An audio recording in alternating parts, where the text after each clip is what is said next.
Testing audio, testing audio.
Wanda, just checking my microphone.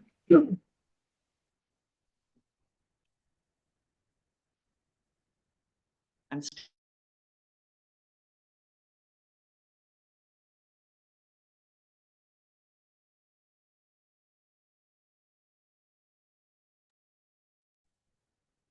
you hear me now? Okay.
Chairman Reed, can you hear me?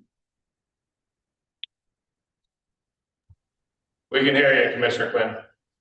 Thank you. Okay, we have everybody here. Okay, well, welcome everyone. Commissioners, thank you for being here. We have Commissioner Quinn is online with us and Commissioner Bear.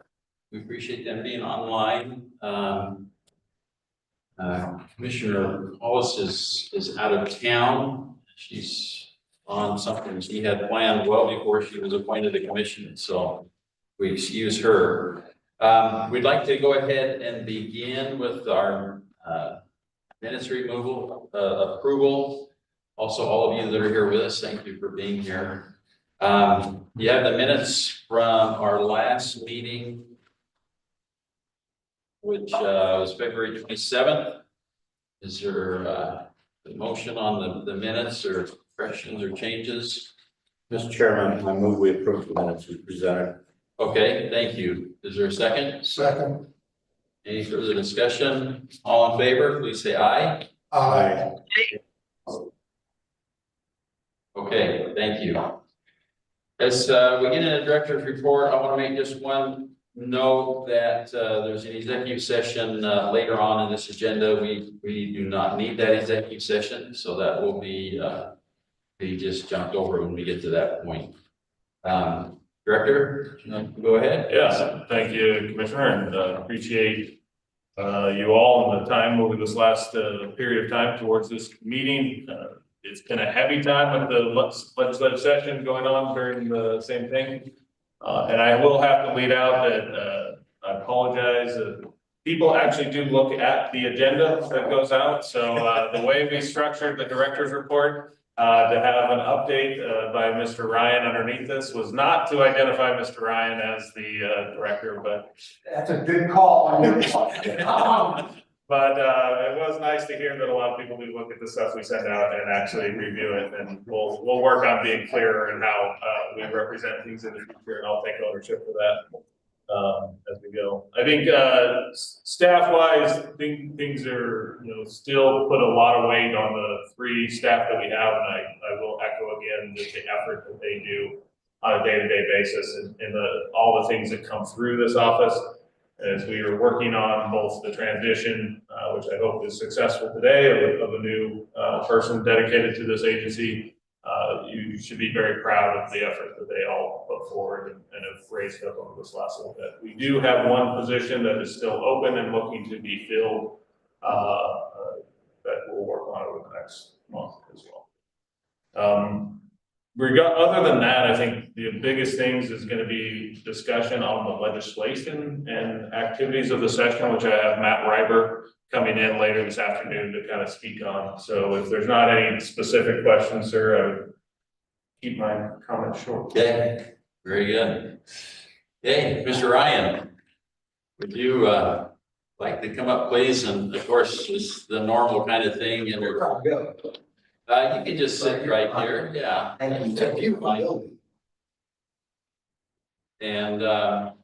anyway, as you know, the regular process, when you get ready, introduce yourself for the record. And so Mr. Ryan's here to give us an update on the court case that's going on and some important thoughts about how that could affect us, and then a couple of other updates from him.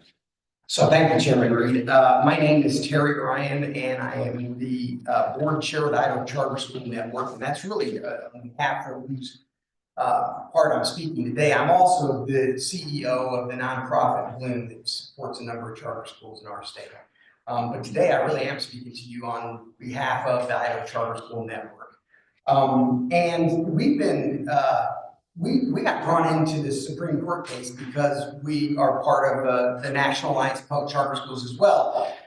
And this idea that the Supreme Court was going to look at public charter schools and make determinations about their status was a surprise to us, because it just didn't seem to us to be something the Supreme Court would want to take on, but apparently they did want to take it on, and they expedited actually the taking it on.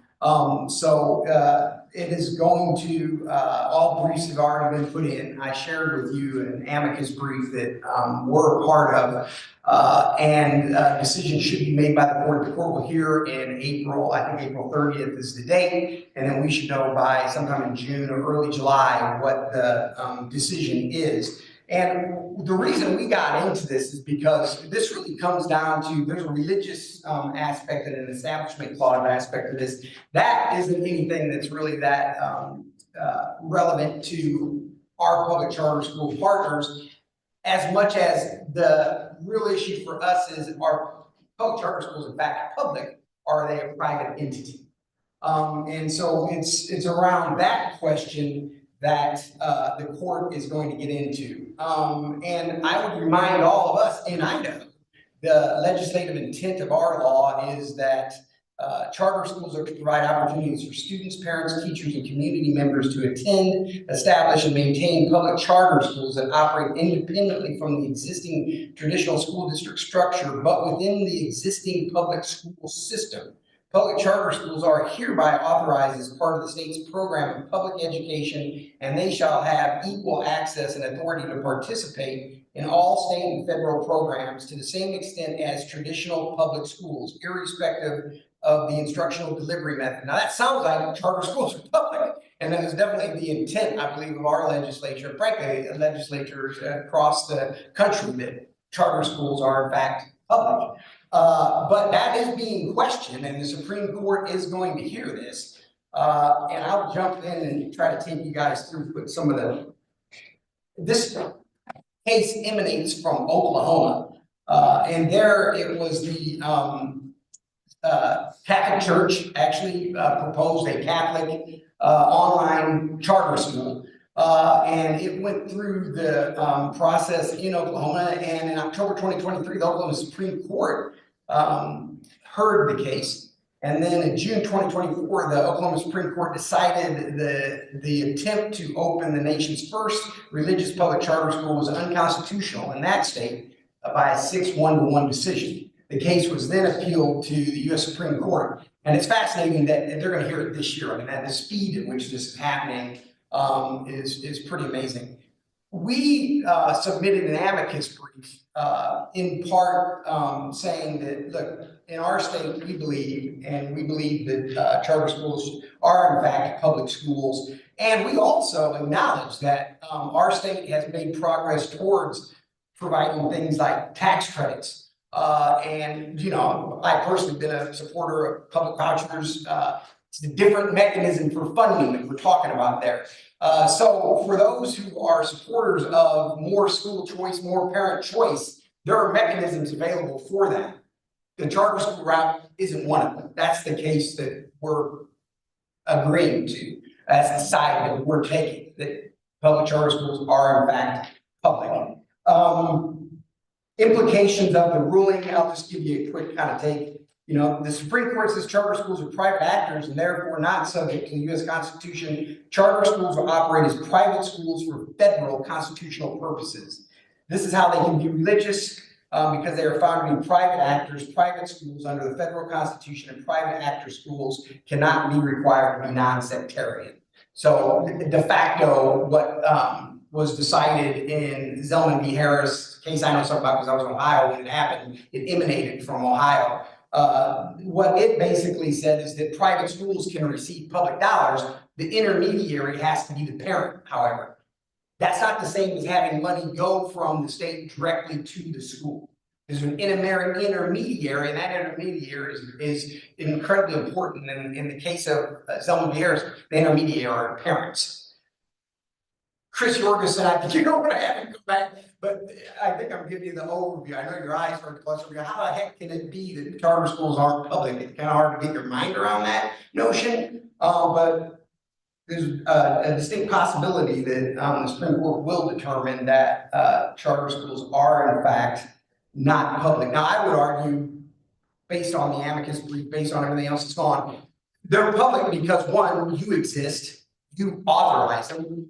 They're public because they are required to take all students that apply, and if not, then there's an open enrollment and they have to have a lottery process.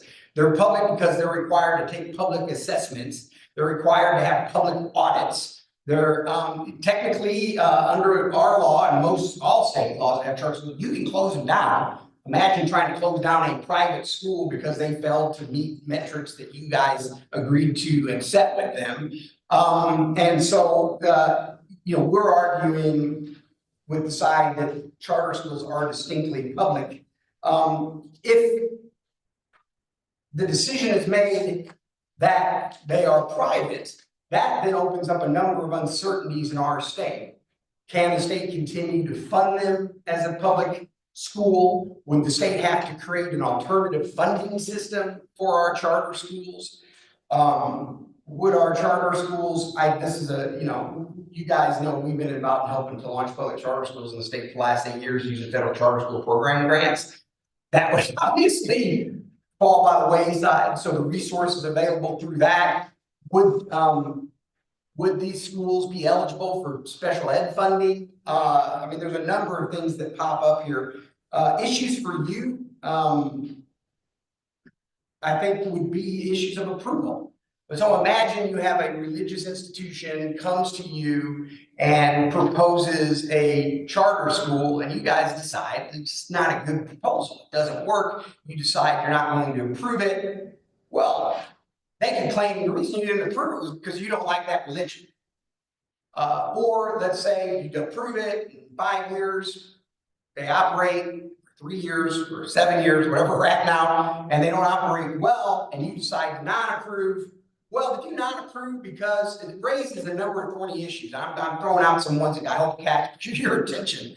And so this is why we joined 20 other states, and it's a cross section of red states and blue states, the charter school support groups, to basically side with the decision made by the Oklahoma Supreme Court that charter schools are in fact public and should be treated as such, should be funded as such, and should continue to operate as such. I have almost never in my life argued for the status quo, but in this one, I think this is probably the right position for our state's public charter schools to take. And so that's a quick overview of where things are now.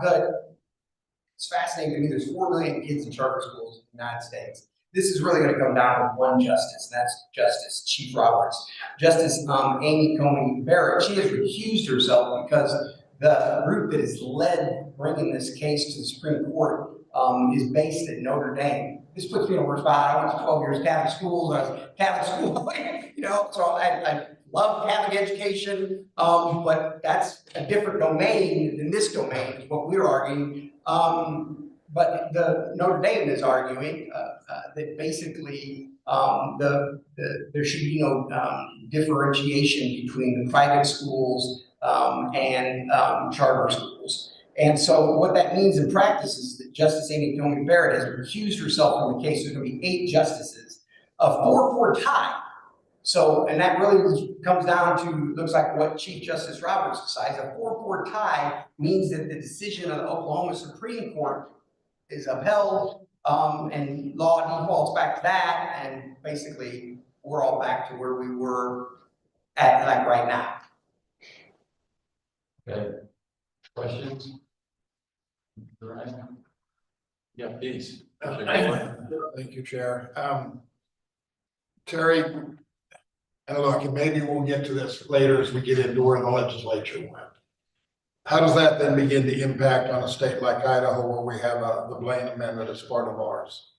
So this is where you get into the unknowns, right?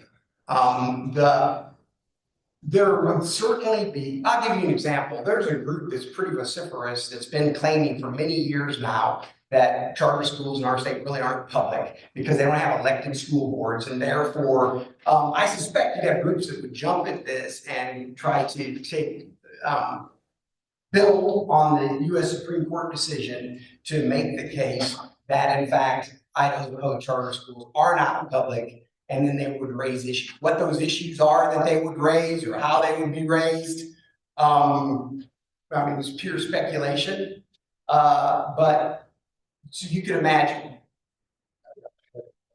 I haven't been sleeping well for less. Okay. There's a good chance it goes, I'm not just going to toss it, it goes 4-4. And if it does, then we can all breathe a sigh of relief. I mean, I don't think it's because I'm getting older that I'm saying, I mean, I love school reform and all that. This seems like a bridge too far. Yeah, a little overreach. Well, there's issues of federalism also that could, you know, like, who really should be making this decision? Anything else, commissioners? Okay. Chairman. Commissioner Bear? Yes, please. Yeah, good morning, everyone. Mr. Ryan, or Chairman Reed and Mr. Ryan, how's the best way for us to stay informed and follow this case? You're gonna see a lot of media coverage. You're already starting to see it start, like all of a sudden people start to wake up to this in the last few weeks. There's a really good article today in Education Next. There are articles that have appeared in major publications, both on what you'd say the political right and the political left. It's interesting. So I think you're gonna see more and more of that. I believe Idaho News is gonna run a story on this today. You know, I think it would be a good thing for you as a suggestion, Chairman Reed and members of the board, to invite maybe Chris Jorgensen. He's involved in this. I mean, he's involved in this closely with us. I tried to get him here to come in today, and he had something else going on. He's really attuned to what's going on in this, and he's actually aware. And I would suggest that, you know, maybe at your next board meeting, you set a time and have Chris, and it may be a simple, hey, this decision that came down, this is what it means. It may not be that dramatic, or hey, this is the decision that came down, it's fairly dramatic. And here's some recommendations that we make to you guys and to the charter community writ large. Would be my suggestion. Be prepared and have a slot ready to go. Yeah. Because something's gonna come down, Yeah. and it'll be in late June or early July. Yeah. Good Would point. you like us to set that as a report back I on? think it would be a good thing. Okay. And the other thing to Commissioner Bear's question, that I'm using is Google Alerts. That dings me on this. More than you want to. Yeah. I'm trying to get a ticket. First time I've ever applied for the United States Supreme Court. You gotta apply with lottery. Chris and I both applied, neither of us got it. So I guess a lot of people are gonna pay attention to this. Yeah, yes, please. Mr. Chairman or Mr. Ryan, have any of our elected officials in the state, you know, have we submitted an amicus brief from the state, you know, stating our position? Because obviously I would assume we would we would maybe have an opinion on our charter school legislation that said we would like to, I don't know, I'm making some assumptions here, but I would think we would want to protect our current legislation and how it exists. So that's a great question, sir. There's like 5 different groups on the charter side, let's call it. So you had the folks who wrote the initial charter school laws in our country. I think there's a number of those individuals who made are making clear in their amici that they, when they created these laws, they had they intentionally wanted it separate from the private schools. And some of them were like, we're fine with funding private schools using a tax credit or a voucher, but this is not what public charter schools are. So you've got there's a group of the founders that say wrote our state laws. We didn't know who that would be. And I was asked, like, who is that? And I started trying to go back through the history and these things. There's the state associations, of which were that group. There's the National Alliance of Public Charter Schools themselves as that entity. And I believe they were looking at state attorney generals. I don't think the state attorney generals wanted to get drawn into this because the U.S. Attorney General has sided with the other side.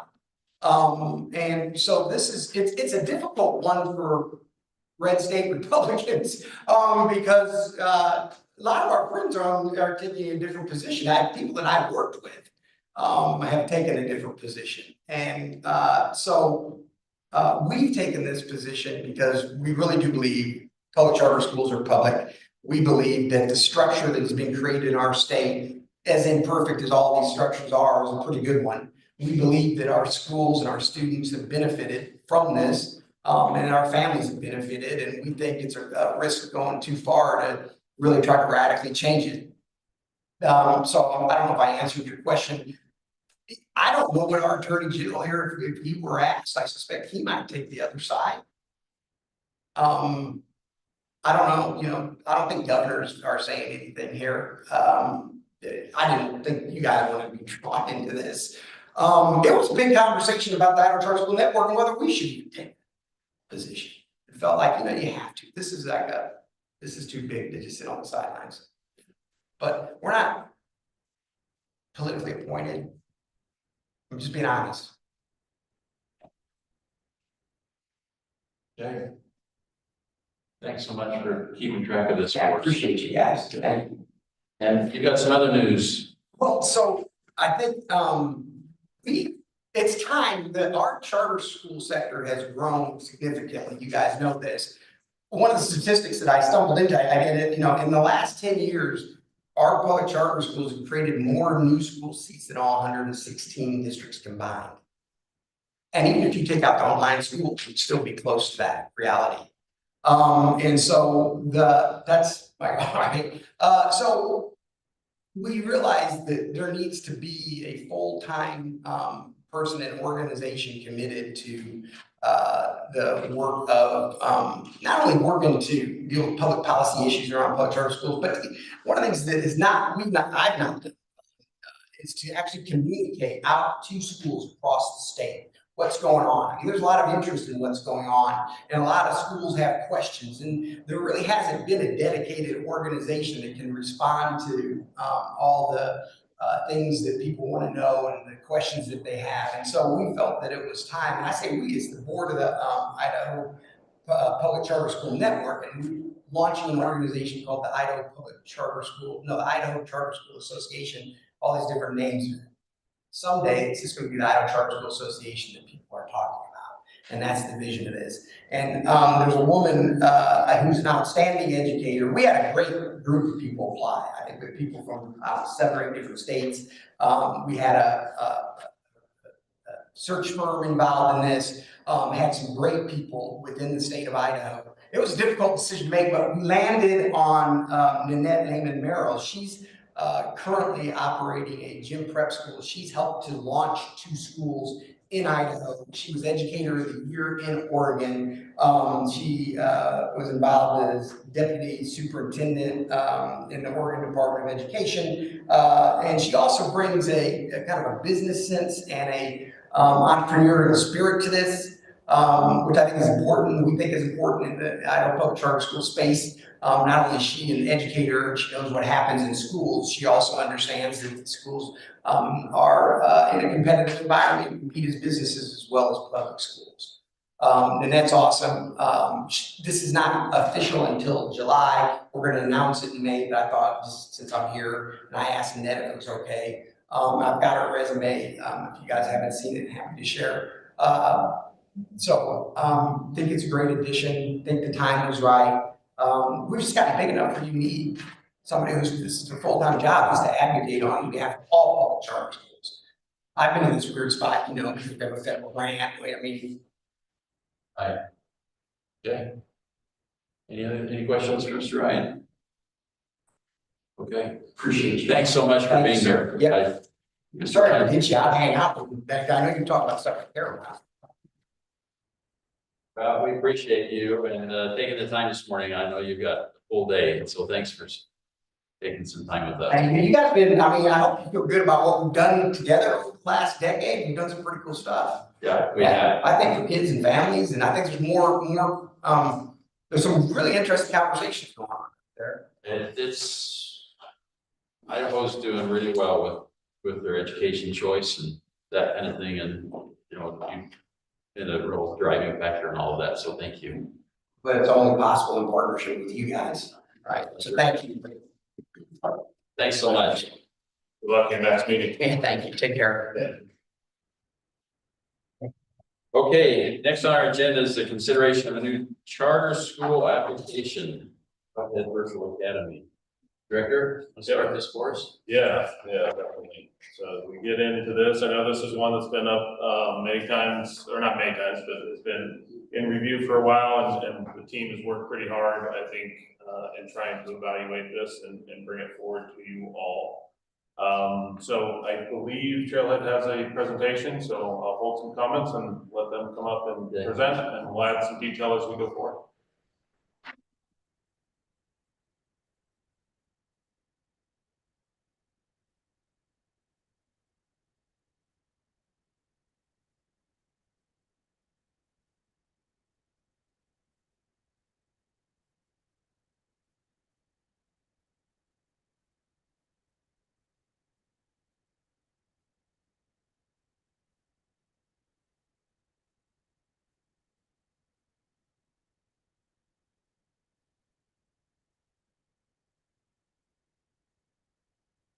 If you'd like to come up and introduce yourselves and tell us your position, so we have that on the record, I appreciate it.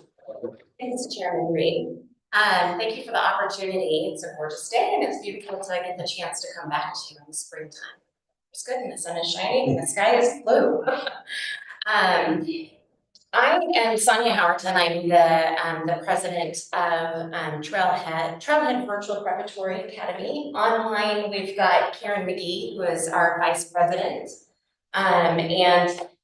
With me also, we've got Dawn Lynn, who is a board member. We are missing on our board today because of other business obligations and meetings and work obligations. Fred Ostermeyer, and then also Katie Dahlstrom, who is currently teaching wonderful kids and special education in her school district. And you got a character down here. Yes, oh, sorry, apologize. Cody Flavor. I can say Cody and I have known each other, we're good friends for a long time, so I give him a hard time. Well, thank you so much for the opportunity to come back and to present to you and to have spent the last couple of months since December's commission meeting. And I wanted to first just address obviously a name change, which the slide is not seeming to load for us. I think we quickly realized after the December meeting, the board met independently and we discussed the intention of using a name that had been used formally with a different program was not our intention. And the board really, we are passionate about our mission. We're passionate about what We're proposing the choice that we believe that we have to offer to Idaho kids, and we met as a board and discussed different options. And knowing and loving Idaho as much as we all did, we loved the outdoors and changed our name to Trailhead Virtual Preparatory Academy, formerly known as just Virtual Preparatory Academy of Idaho. And we really believe that this Trailhead vision exemplifies, I think, our vision for what we want for our school to be part of that journey, for our kids, that journey in career technical education, that journey in online learning and success in future for them as adults. So I think before I get started, Karen, I believe, wanted to say a few words. But the slides are complete. No, they're not. Oh, got it. Oh, there they are. Yes, Okay, there we okay, go. just wanna make sure. Thank you so much. Yeah. Karen, did you want to say a few words? Oh, she's mute.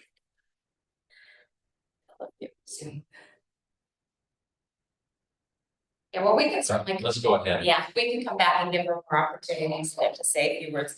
Well, since we met with you in December, obviously we met as a board, we really discussed like the vision that we had, the name change, to really kind of think about the things that we're really most passionate. We also spent a lot of time digging into specific statistics in student performance, metrics, and met with the commission staff so they used that opportunity and provided them with a demonstration from Excel schools about the product that our board is passionate about using and working with. We also got the opportunity to go into greater detail with the director, specifics about our organization, to provide transparency, to be 100% like, lay everything out on the table. And we're super grateful for all those opportunities over the last couple of months.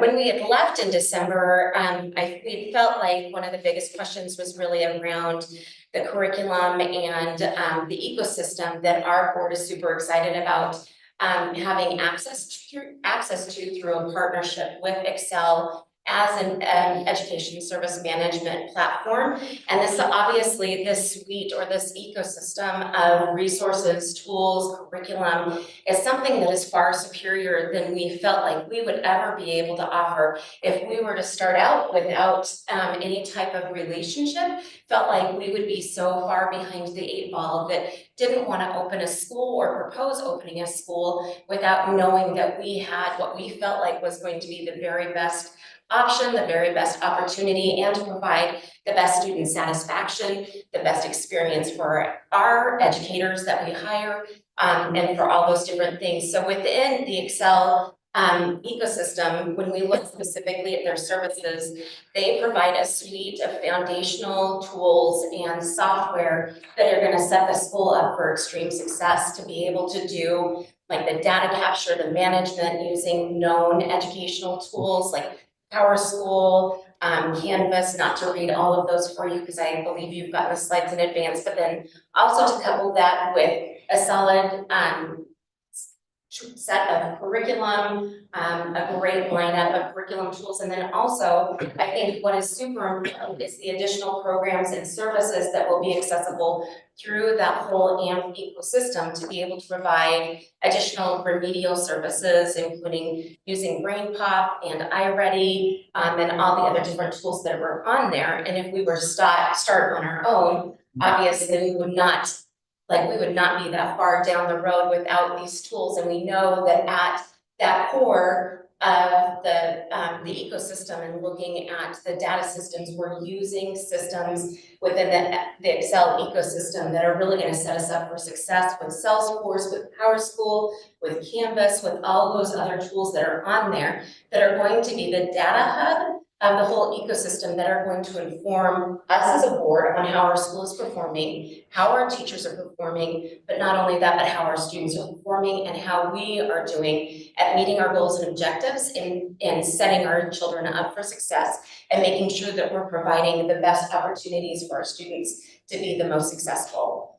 So we grabbed a couple of screenshots to try to show you a little bit of inside the AMP of what the system looks like. And I think the things that we're most excited about, and from previous experience in multiple years of working in education, and many of those working in virtual education, a lot of my career has been spent in creating communities with schools, working with the families, recruiting them, but then also being a part of that success system and making sure that they feel like they've got everything that they need within the system to be successful. And I think one of the things that we've seen again and again in online schools is that if it's not all within the one login, single sign-in hub, it creates additional confusion. There's like learning scope or skills to try to figure out, okay, I can't remember where I clicked on to be able to access those things. And so Excel has worked with all the different providers to have that all single sign-on for the kids, including a proprietary access to Canvas that gives our students, even within the dashboards, the ability to be able to launch the classes, to know when they're going to have access to have live instruction from the teachers, and also constantly knowing where their grades are, which is not only super important for our kids, but even more important for our parents, so that they know exactly where their child is in any given time. And then to also provide course homepages specifically for our teachers to be able to make them dynamic, to make them feel engaging, to provide the information and get our kids the information that they need specific to their courses, all on one screen and all under one single sign-on.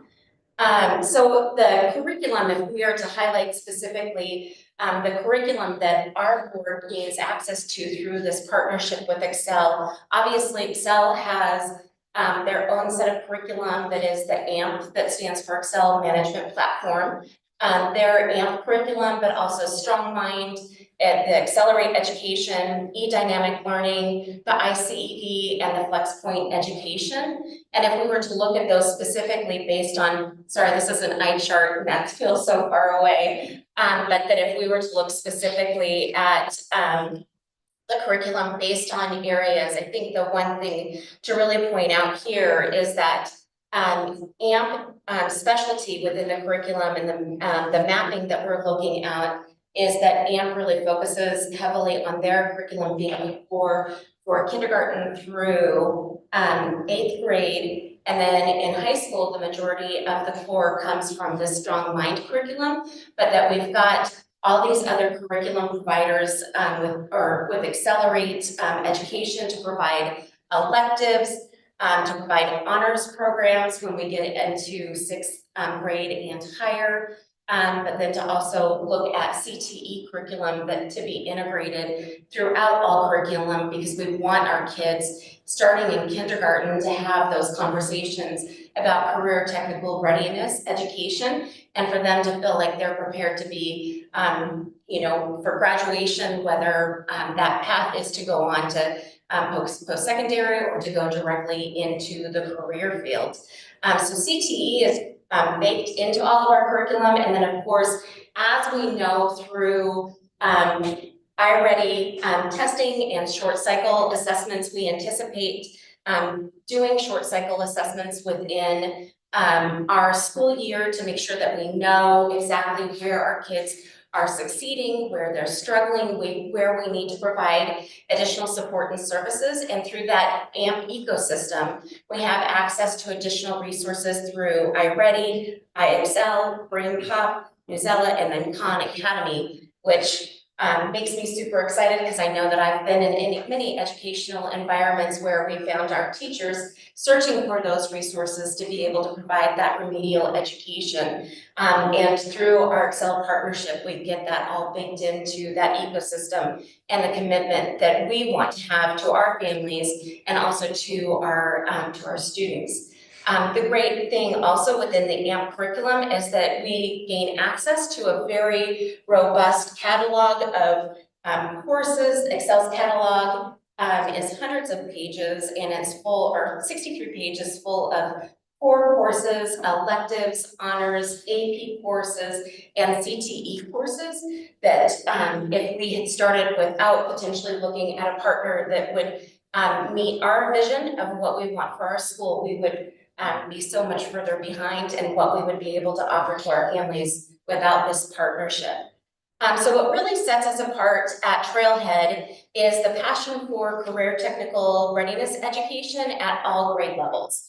Starting in kindergarten, we want our students to have information, introduction to career technical readiness education to help them explore areas of their strengths, interests, their pathways for future careers, for career development. And of course, this level continues to increase as our kids get closer to graduation, but that we don't want to wait until they're in middle school and we're working on graduation plans. We want to have those conversations early with our kids so that we really are at that trailhead for the journey for our kids in their educational experience. So as we look at, and I know that there's been a lot of conversation, and we talked a little bit about this in December as well, about the demand for more online education or more charter schools within the state. And we spent a lot of time specifically digging in and looking at different data and evaluations. I think down in the bottom corner on the left-hand side is a heat map. We had done an initial interest survey or promotion to kind of see what the temperature was within the state. And every single one of those blue marks are interests that we received in that initial outreach, but also as we continue to look at data for schools within the state and looking even at our state's ISAT scores from 2023, we recognize that there's opportunities within our state's test scores to be able to work or look at different options that help our students meet proficiency. And then also as we look at the other states, Idaho obviously being one of the states that is projected to have the largest growth in population. In that bottom map, as you see that Idaho is the darkest there. We've got a lot of families that see the greatness of Idaho and they'll want to be a part of it. And then also as we continue to look at the demand for online schools and the upper right-hand map, the online schools continue to see that increase for demand for more public school or public school options for online, and a list of a couple of schools that we're seeing that growth, and that growth is really coming from online education and seeing some of our largest school districts within the state looking for educational service providers to be able to offer great online opportunities and online programs as part of their state public charter school or their state public school district. And the most recent was Coeur d'Alene, who posted their RFP back in December for an online service provider to work with their school district. So we also had worked with the commission staff multiple different times. I think that, one thing that we heard resoundingly, our initial application was ambitious. We, believe in strong and, stretch goals. And what we realized is that within being ambitious and being, positive about what we feel like we would have to offer and the demand that we feel like we could potentially see within the state, we went back to the drawing board, looked at our budget, looked at it at multiple different levels to just say, what is our budget viability? What can we do? Are we viable at each of those different enrollment metrics? And have put together within the presentation that was shared with you, budget metrics at 200 enrollment that is much more conservative. And of course, we don't really know until we launch and start that recruitment, but have budget projections at 200, 300, 500, and at 675. And we also then looked at, based on enrollment assumptions, and kind of reevaluated that budget with some much more conservative projections. And however, we still feel passionate about our stretch goal. We're also committed that we believe that this is completely accomplishable and viable at much larger. And we're completely committed to providing or looking at and embracing slow growth. And also the way that we look at what that looks like for our staffing assumptions based on those different enrollment projections that are much more conservative within the presentation that we shared with you. And then, of course, looking at a high-level 5-year projection based on much more conservative enrollments, that any way that we look at it, the budget works, and that we believe that we would have a solid program. I think to address specifically within, I think commission's recommendations or concerns, we kind of debated whether or not to present on specifics in relation to our contract with Excel. And I feel like this morning, I don't know, I feel like I should address this. It was in your presentation, just to provide you a little bit more of oversight that felt like maybe this was more of a conversation that we'd had with commission staff rather than hearing from you of concerns or maybe of areas that there's potential that we could provide additional transparency. Our board, in working with Excel, are committed to holding Excel accountable, but we also feel that within this relationship that we are going to be miles ahead of where we would be without a partner that is experienced, that is doing the work currently, that can provide us with support and services, not only from academics. They have the curriculum, they've got the ecosystem, they've got the student information systems, and within that, our board is going to hold Excel accountable to meeting our goals and objectives and making sure that our academics are meeting what we need. I think that we know that in online school, there's a lot of mobility, and we know that as kids come and go and they're choosing different school choice options, we know, and I have experienced working on teams that are committed to keeping our kids within our schools, seeing that our families are happy, seeing that our kids are successful, and making sure that they've got the systems and the support to make sure that all of those tools are at their fingertip, and that our staff is committed to making sure that our kids are having the best experience. So even within our relationship with Excel, we get opportunities to be able to access to have personnel management and recruiting, which we all of our board, I know I work 2 jobs, I can't, like, I stopped overcommitting myself. I'm like now on new boards that I was just laughing last night that I have a hard time saying no because I have a heart and a mission for making our communities in Idaho better. So I'm excited about that opportunity to work with Excel to help us with access to tools where we don't have to spend our time and spin our wheels. We know that we've got proven tools to be able to help us recruit the best staff. And then not only that, but to provide them with professional development and education that we wouldn't be able to provide to them if we weren't partnering with an education partner.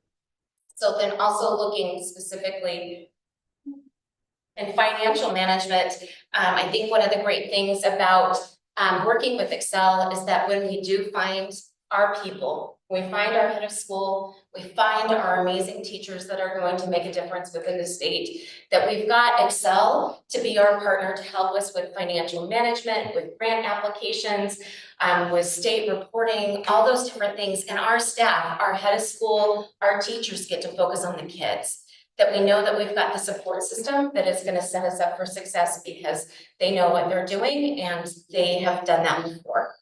The other great thing too is that we've got a team and probably some of the most that I'm most connected to, former partners and co-workers that are working in enrollment and the PR that it takes for school. I spent 6 years working in this realm, recruiting families, sharing with them the opportunities that could exist, what it looks like, what they want out of education. And with our partnership with Excel, we get a wealth of resources and a team that stands behind our board to do all of this so that we can focus on our kids. We can focus on our staff and we can focus on the success of our school. Which also then to hold Excel accountable, the great thing is that they will work with our head of school and with our staff to make sure that we are 100% in compliance with all reporting, data management, grant applications, and all the other host of different things that come as a benefit as we partner with Excel. And from somebody that does IC reporting myself and have done for the last 12 years, I'm super excited to have professionals on the backside that make sure that our data is clean, that it's aligned, and that it is prepared and ready, and especially with all the IC modifications coming and in the works. That we really believe that that technology management with putting together the partner of all the different software tools, the different technology, that we believe that that partnership that we have with Excel is going to set us miles ahead at where we would be if we were to launch without that partner. The other great thing too is within facilities management,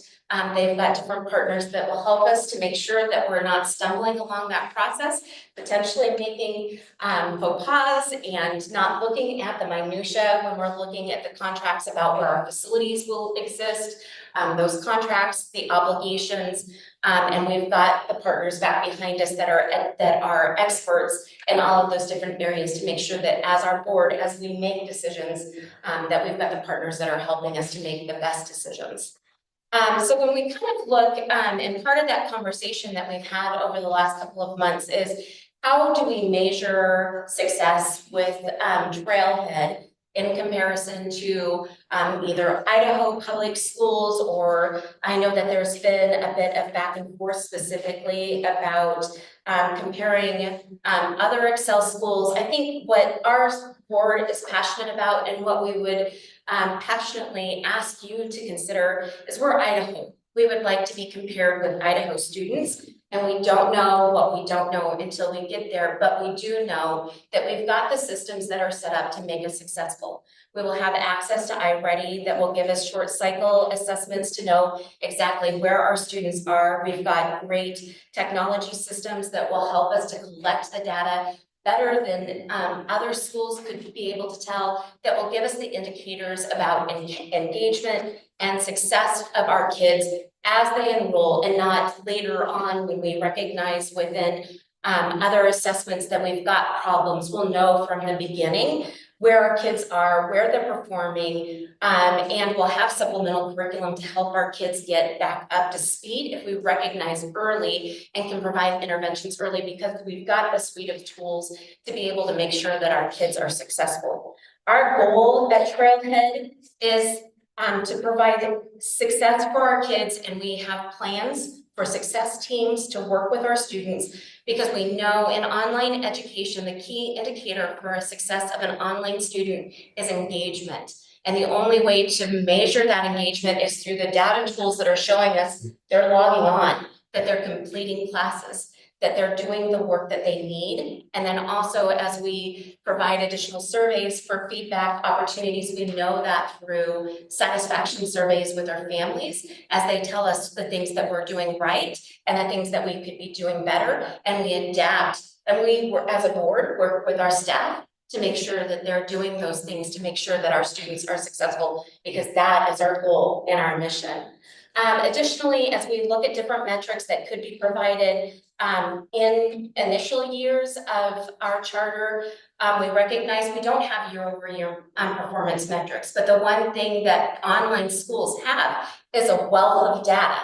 We know that we've got an ecosystem that is collecting information about students that are logging on, the students that are engaging, the students that are participating in online instruction and synchronous class times. We have data about their learning coaches, about their parents log on, the parent engagement. We've got a wealth of information that we would propose that we could use within the first year, and are happy to come back and report that information to you. But where we see the most success for online students are those students that are full academic years within online schools. And we would like to specifically look at those students that we know that we've gotten at the beginning of the school year, and we've had that long run to be able to provide the support, the system to be able to make that student successful. And at Trailhead, we're committed to working with those metrics and making sure that our school staff, our head of school, our teachers have access to that curriculum, and they're acting on it.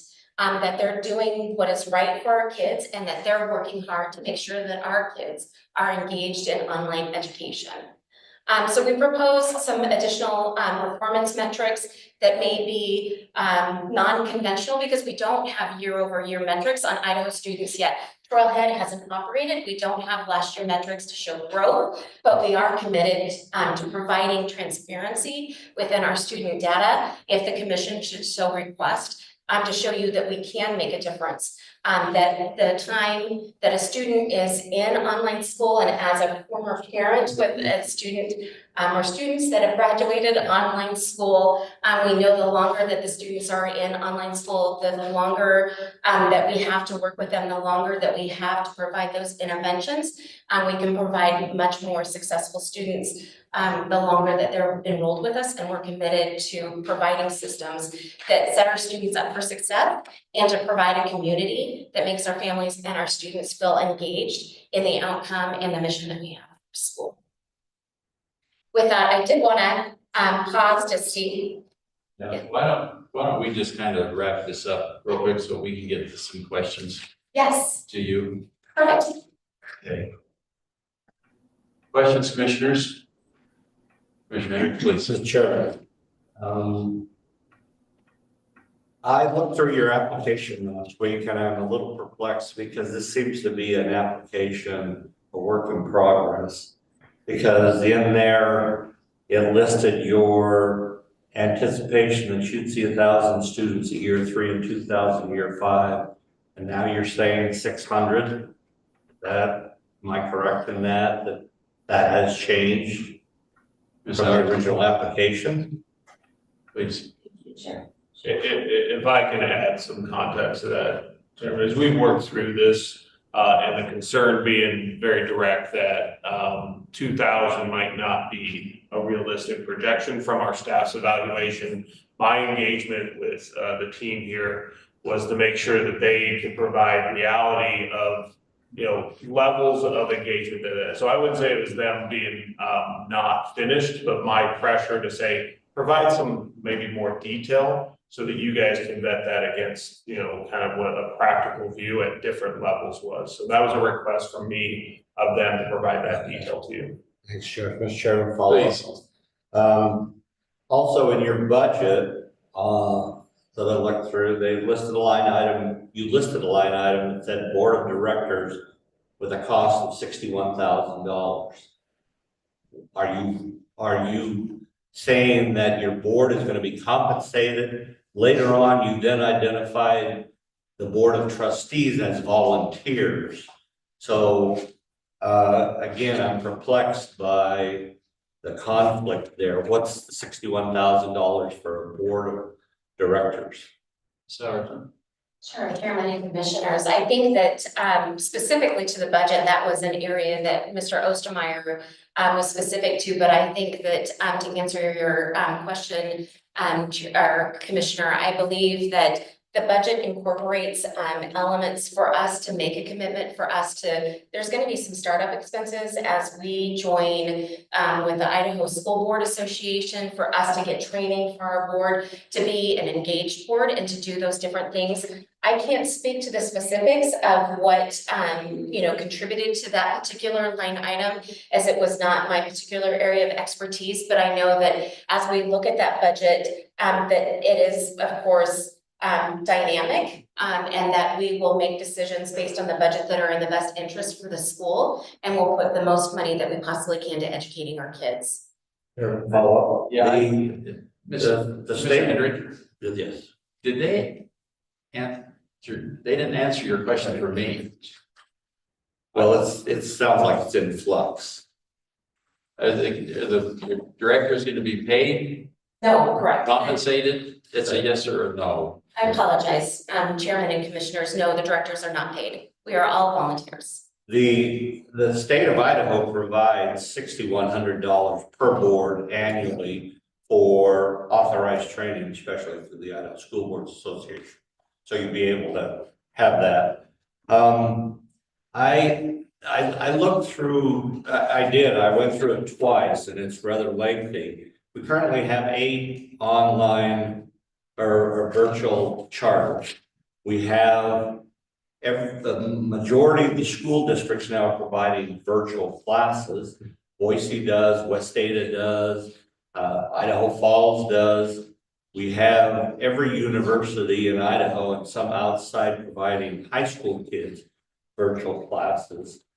We've seen a decrease in the attendance for virtuals from a high in 2020 during the COVID down to around 5,500 at this point. Our oldest charter, over 20 years old, only has 1,400 kids in it. Enrolled at this time, and they haven't grown. My concern is, I don't know where you're gonna get these students, and I happen to disagree with you. While the state of Idaho has seen an influx of population, if you ask Commerce and a lot of folks, the State Department of Commerce and, Better Business Bureau, a lot of these folks are retired, they're moving here, they are bringing kids. Because once the state adopts vouchers or tax credits, which Idaho has done, there is a drop in attendance in public schools and charters. So you're coming into the process, in my mind, at exactly the wrong time. If you just think you're going to steal people from other virtual charter schools, I just don't see that happening. All I see happening is that pie that's now divided by 8 charters will be divided by 9. And that's my concern. I don't want you to fail. I also see this as a fiduciary responsibility of taxpayers of Idaho to put money into something that you're going to struggle to achieve. Sorry. As Chairman and Commissioners, I think that we are strong proponents for choice. And we believe that the choice and opportunities within the state give the families the choice and the decision of what model works best for them. And we believe still within online education in the state of Idaho that there's opportunities for families to still receive additional choice. I think we had shared in December that there was an Idaho Education News article that had demonstrated, contrary to some of the arguments that you just made about the growth in online schools and enrollment that we're seeing within online schools. I think also anecdotally, I would respectfully, argue or provide opportunity in saying that as we look at what online school options are within the state and we looked at state testing scores, the students that were performing best in online education were students that were involved in a program that had an educational service provider that knew what they were doing with online education, and that those kids were set up for success because they had the wealth of software and curriculum behind them. I recognize that we've got some strong, long-standing online providers within the state. We don't propose to steal those kids. If they're happy, they love those schools, we want them to stay there. We just want to be a choice. And we believe that if with our model, with the career technical readiness education starting in kindergarten, that we are different, that we're providing opportunities for our kids to have access to the ecosystem of tools and resources and career technical readiness education in the elementary grade ranges that our other online schools are not providing. We're going to agree to disagree. Commissioner Fuller. Thank you, Chairman. Then I'd like to follow on that line of thinking. Tell me what a career technical education curriculum looks like for a 6-year-old. Sorry. Thank you, Chairman Reed and Commissioners. I cannot specifically speak to what excels the career technical education is, but in the younger grades, but I know from working with kids, it's having conversations about their strengths. It's identifying the areas that they're passionate about, the courses that they love, and then leaning into those opportunities to talk about what that looks like for them as they graduate high school or as they graduate school and they move through their educational experience. They may start out in kindergarten thinking that they want to be a fireman. And we support that. We would love more public servants within the state, but the curriculum is designed to specifically talk to our kids about those opportunities early so that they know that they can be whatever they want to be. And if that is to be an astronaut and they've identified that in 2nd grade, we want to help them get to that goal when they graduate. Follow on, then let me progress. I have some experience with young children, and talking to them is not part of a curriculum. Give me 2 examples then of career technical education that are hands-on available for a child that is 16 and one that's 17? Tell me what they are. Tell me how that career technical education. And I'm frankly curious, and I've been curious about this for a long time. Schools say, well, we're CTE oriented. How do you teach a child to weld virtually? How do you teach dental hygiene virtually? I need to understand this because I'm a very strong proponent of CTE, but I also have a deep cynical suspicion that CTE has simply become a catchword now in Idaho because we don't do a good job with CTE. So please tell me what that's going to look like. I need to know. Tell me what software I can go to that is going to be provided that's going to teach a child the difference between steel and MIG welding. I'd like to know that, because that is what you're saying that you're going to be able to do. Sorry. Thanks, Chairman and Commissioners. To answer your question, we cannot provide everything that there is under the sun on all the different careers that are out there, but we can provide curriculum and platform and providers and partners that can help with some of that through virtual job shadowing, through like if a student is interested in chemistry, through like giving them the tools to be able to do those chemistry experiments at home. But what we can do and what I have seen through career technical education is that as you have a student that has identified an area of interest to them, is that just like any other organization that is working with children, including my own organization that I direct as an executive director, I don't know everything. I don't have all of the resources. Our staff will be small, but we're connected to an education service provider that is going to have a wealth of resources more than what our local staff is going to have access to. But the one thing that is going to make the difference is our local teachers, our local staff that know the partners within the state to get the kids connected and have those opportunities. Maybe it is bringing in a local person that knows welding, that can do an online session for the kids, and for those kids that are super passionate, giving them the opportunities throughout the state to work with those partners that are doing MIG welding, that are doing those other things that require the hands-on stuff. As an online school, we can't have a lab of for woodworking, for welding, for all those different things, but we know that there is so much wealth of experience within the state of Idaho, and that we would work with our local staff to be able to connect our kids to those. Nothing, thank you. So can I follow up before? Sharon, I apologize. Okay, so to follow up with Commissioner Kohler, I wouldn't say you're CTE, I would say you're an introduction facility to career opportunities rather than CTE because of the examples that the Commissioner has. Just, if I may. Please. And again,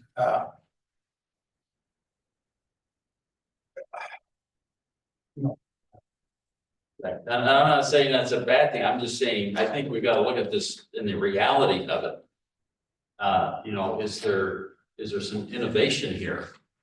We're missing innovation. There's no innovation here, and that's what we're not being sold on.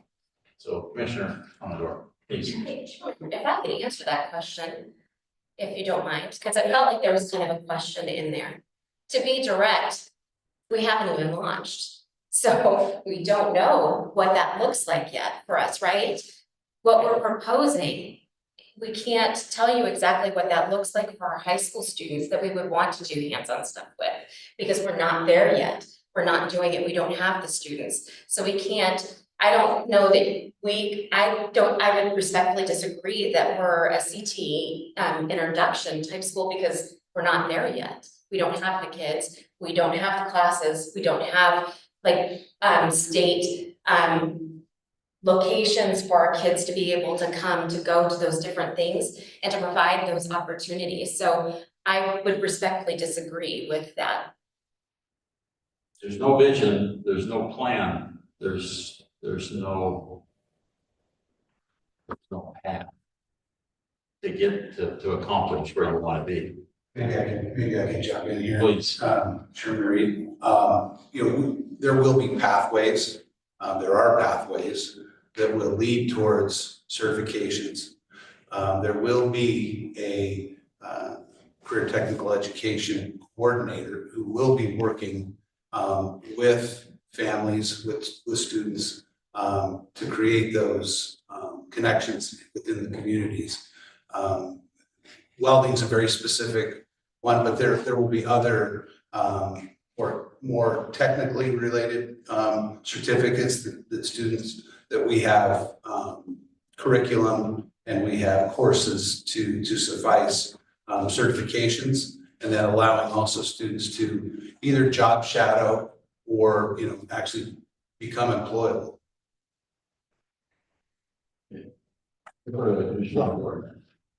Thank you, Mr. Chairman, Ms. Excuse me. I'm looking at the budget viability slide that you gave to us under the expenditures, and there's a line item that says other, and I'm clearly probably just not connecting the dots here, but can you help me understand what those numbers are? Because in my calculation, it's the only way you balance your budget at this point. And right now, it's, at least in the first initial years, it's under the expenditures line, but it's really kind of a revenue, and then eventually it becomes an expenditure. So you just help me understand what I'm missing here. Sure. Chairman and Commissioners.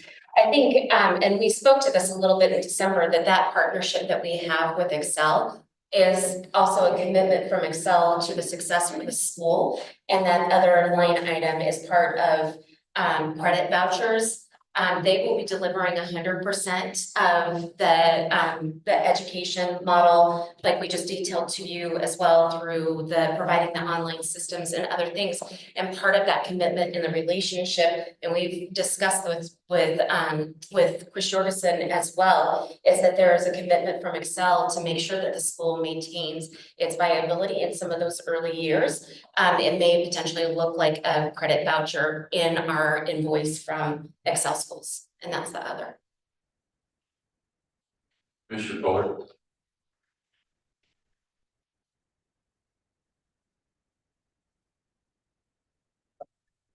Thank you, Chairman. I apologize for a delay in this. I'm troubled.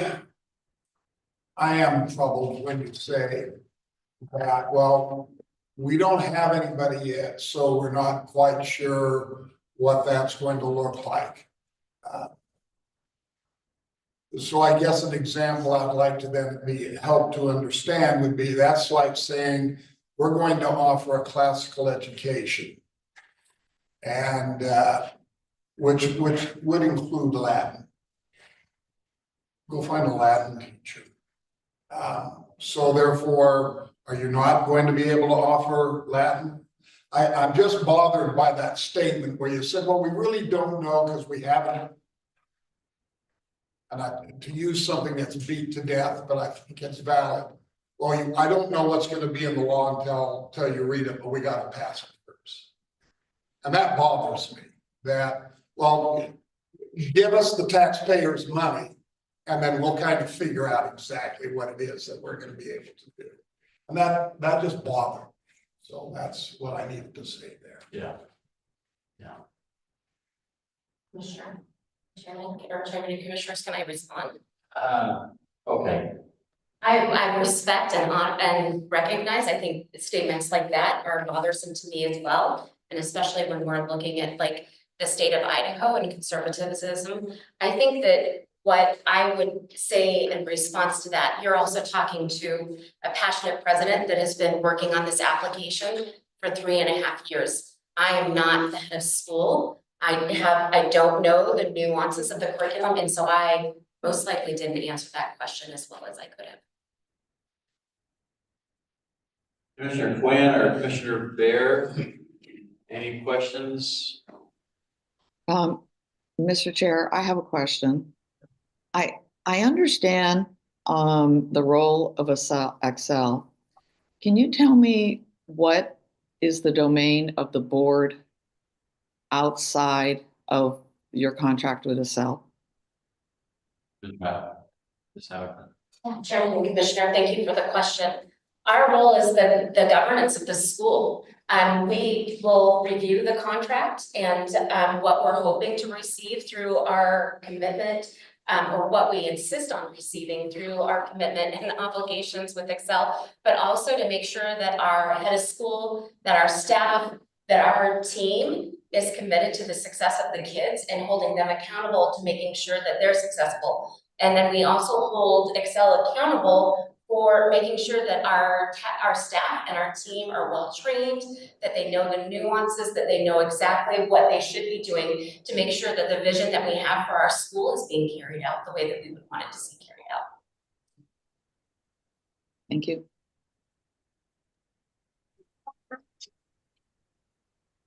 Commissioner Bear? I just wanted to mention again that I'll be not participating. I don't know if abstaining is the right word, but in this discussion, my day job is lead teacher for an online school, and I don't want to present any conflict for the commission or for the applicant. Okay, thank you. So, Mr. Flavor, let me ask you the question. I think what I'm lacking, and maybe it sounds like from other commissioners, is an understanding of a real plan and how things are gonna happen. I mean, I think to be responsible for the taxpayers' money, I mean, we need to know a school is gonna be successful, and if the school has no idea what they're doing until, well, we're gonna try it, and we're gonna make believe as we go along and try to make it work. You know, as the provider here, do you have any details that can tell us exactly what's gonna happen and how, instead of, well, we're gonna work it out? Thank you, Chairman. Appreciate the opportunity to respond to that. You know, to be honest, you know, it's April, we're already in launch mode with other schools within our organization. And so we are prepared with our launch team. We have a complete launch team behind the scenes that will kick in with marketing and enrollment, building websites for the, you know, for Trailhead. We have everybody in place, ready to go to launch this school fully. You know, HR is ready for, you know, beginning the advertising and hiring process for the head of school, for teachers, for, you know, all the positions that are ready. And then, so we're ready to go. We're ready to start the whole process. We have, what I'm trying to really communicate is we have a launch team that is, you know, chomping at the bit to get going. But what about educationally? That's Okay. yeah, educationally. I mean, Dial that in a little bit for me, if you could, Chairman Reed. When you say educationally, well, the comments that Commissioner Kohler has made, Commissioner Hendrick has made. I mean, how are we? What are you going to do? You got, what's the plan for someone to be welding or to be a scientist, or I guess we just have to have more than, we're going to figure it out as we go. Well, no, it isn't that we're going to figure it out as we go, because we haven't figured it out. You know, we have, and this is the part where, you know, we did do a full demonstration for the staff, you know, for Mr. Dawson and the rest of the staff. So we did a full, and I think one of the things that we had asked for as part of today was, you know, a condensed version of that may have showed a little more in real time what it was going to look like. What's the day in the life of a student look like? How does it feel? How is it for parents when they get into the system? And I feel like we're kind of in a circular question and answer on this, but the truth is, you know, we actually brought virtual education into the state of Idaho 20 years ago. Or 25 years ago. It's that team of people that's behind the scenes doing and creating what we've tried to show today. So this is not something we're unfamiliar with or that we haven't launched and haven't done before. You know, we know what we're doing. We're quite responsive, you know, and we do take serious the responsibility to the taxpayers of the state of Idaho. You know, I'm an original Idahoan myself. So, and I've worked in this field for 21 years. I was the head of school for the Idaho Virtual Academy for 5 years. And we did grow that program. We had 1,200 kids when I was there in 2004 to 2009. We grew it to 3,000 students. So, I mean, I understand what that looks like. And I know that what we're doing is a better version of what we did before. And that's just me putting my my credibility on the line. But I can tell you, and the other thing that we've talked about today that we're willing to do is come back to you. I think this is some of the innovation that you might be looking for. We're willing to come back to you on an annual basis and share with you metrics of student engagement, student performance year over year, and share that with you in real time so that you can see that there is success, or if there's not, then then that is on us. But we know that we're prepared to share with you information that other it's not just about ISAT scores. It's about level of engagement. What I always say about online education is this: you can't hide an online education. Okay, you're either doing the work or you're not, and then we know that. And our systems mine data on kids, not just ISAT scores, but lots of different pieces of information. How long you've logged on, how long you've been in attendance, when was the last time you attended? Do you attend our live sessions? Okay, and hold kids accountable for that. If you think about this, there will be opportunity every day for students to interact with their teachers in live sessions. Again, we weren't able to show that to you today, but that's what that would look like. There are live synchronous sessions where teachers teach and students are in those courses, and they're in there by their individual learning plans. Sometimes they'll be there because there's a certain segment of English class that they haven't learned yet. And then other times there will be a more general section that's taught. Every section is recorded, every session is sent via email to every student in that class. So if I as a student was not able to attend today a live session, that session will be recorded by that teacher and then sent back to me, and I can review that day, or I can review it later on when I'm right before my final exam, or whenever that is most appropriate. So there is innovation, and it is different. You saw the multiplicity of platform. The curriculum and the content that we're using is being used by other online providers in the state. Where we are different is we have a proprietary K-8 system right now, and we're preparing for a 9 through 12 as well. We're our developers, but we have a proprietary K-8 curriculum that is different than Stride, than it is different than Connections. And so that is a differentiator for us. And we believe, and again, this is not a sales job, this is just true. We believe that our opportunity for families is a better experience. All right. Thank you, Chairman, for the opportunity. And I would also like to challenge, I think that I feel like the statement that didn't know that we were going to build it as we go probably was misconstrued, or in my opinion, I feel like was misconstrued because it got very granular and micro specifically when we talked about welding and other things like that.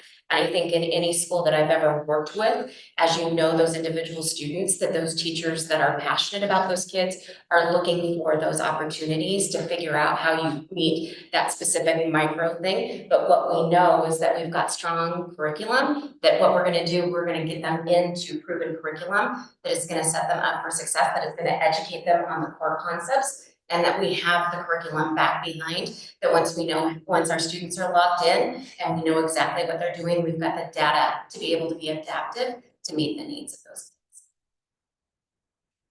Any more questions, commissioners? Okay. Thank you for your presentation. We'll take it from here. Mr. Chairman, Yes. I am so sorry. Before I was on my phone rather than my computer. I apologize. Is it okay if I make some statements? Yes, please, go ahead. Good morning, commissioners. For the record, my name is Karen McGee. I served as president of the Idaho Board of Education and spent many years working and around education in the state. Over the course of my career, I've seen a lot of charter applications come and go, and I don't lend my name to many, but I'm here today because I truly believe in Trailhead Virtual Academy and the opportunity it offers Idaho families. For the past 3.5 years, I've worked alongside Sonia and the team on the development of the application. I've had the chance to review it in depth, to ask very hard questions, and anybody who works with me knows that, and to watch the team shape a proposal that reflects the very best of caliber. I've never worked with a better, exceptional board. The board has been so knowledgeable. They've been very active in this application. This isn't about a school. It's about a future-ready model of education. Virtual learning opens doors for students who need flexibility, whether they're managing health issues, family responsibilities, or even pursuing dreams like mine did. My own children were participating in K-12, thank God we put it in Idaho, in Korea while they were performing. Trailhead Virtual Academy is a thoughtful, well-planned response to a real and growing need in our state. Approving this application means giving parents one more high-quality public school option. And I believe that matters, not just to the families who are waiting for this opportunity, but to Idaho's public education system as a whole. I really thank you for your time. I really thank you for your questions. They're great. These are the kind of meetings I love. And I'm so sorry I couldn't be there in person, but I have to go to a band concert at a junior high for my grandson.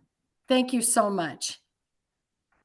Thank you, Ms. McGee. We appreciate your comments and for your years of service here in education. Thank you. I trust parents. Okay, you can go ahead and have a seat.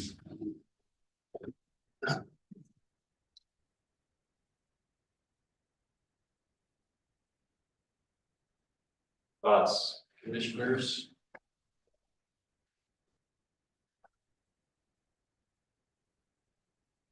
I'll make a motion, Mr. Chairman. Not that I'm happy about doing it, but I move we deny the new charter application for Trailhead Virtual Academy based on the fact the likelihood of low success from a budgetary and innovative standpoint. Okay, we have a motion. Is there a second? I'll second. Okay, we have a second. Discussion?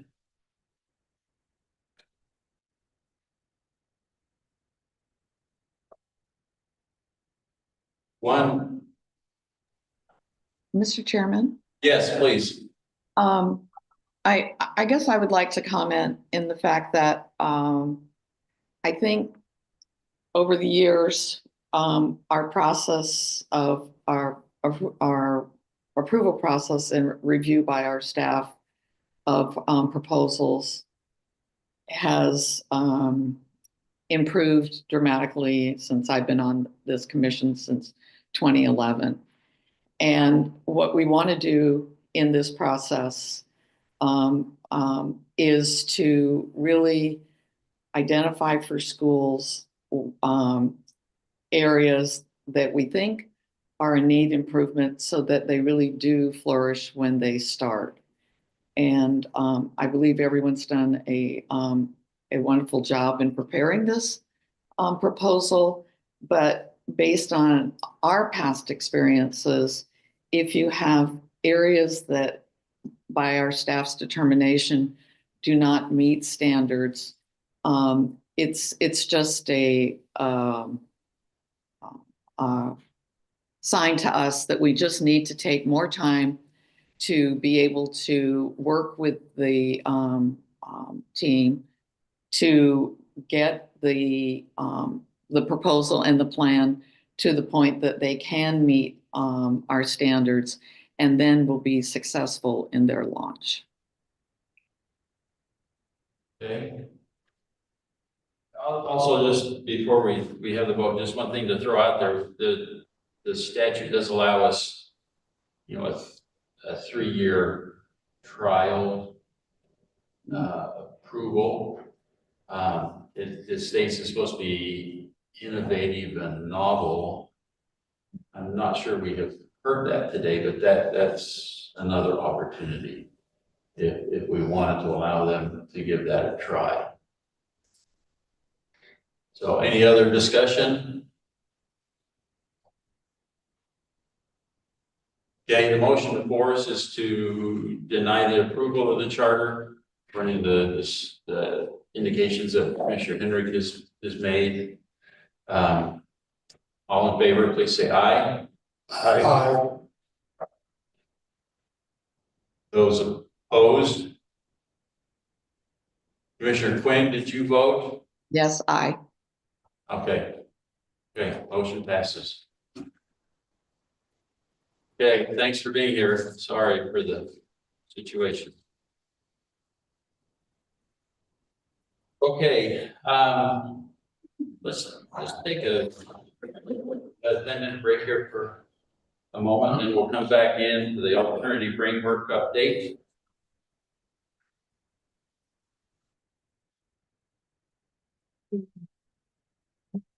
What's that? Or We have. oh, I'm sorry. Yeah, The I succeed. yeah, I do. Sorry. Take a break. We'll still take a break, but then we'll get to that. Thank you so much.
Oh, Oh, yeah. You'll be right. Okay, Jared, are you, oh, okay, I'll catch it.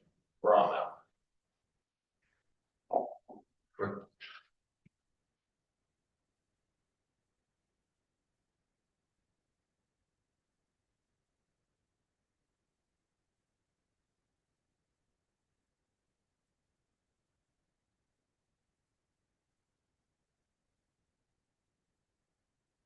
You were just given a minute for Commissioner Amador to come in.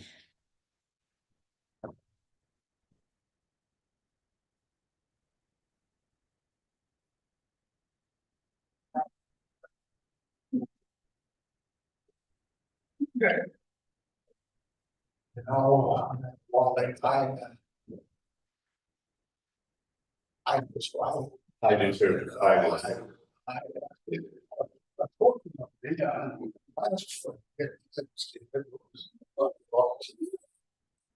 Yeah. So hopefully you sat on it for a couple of days. Yeah.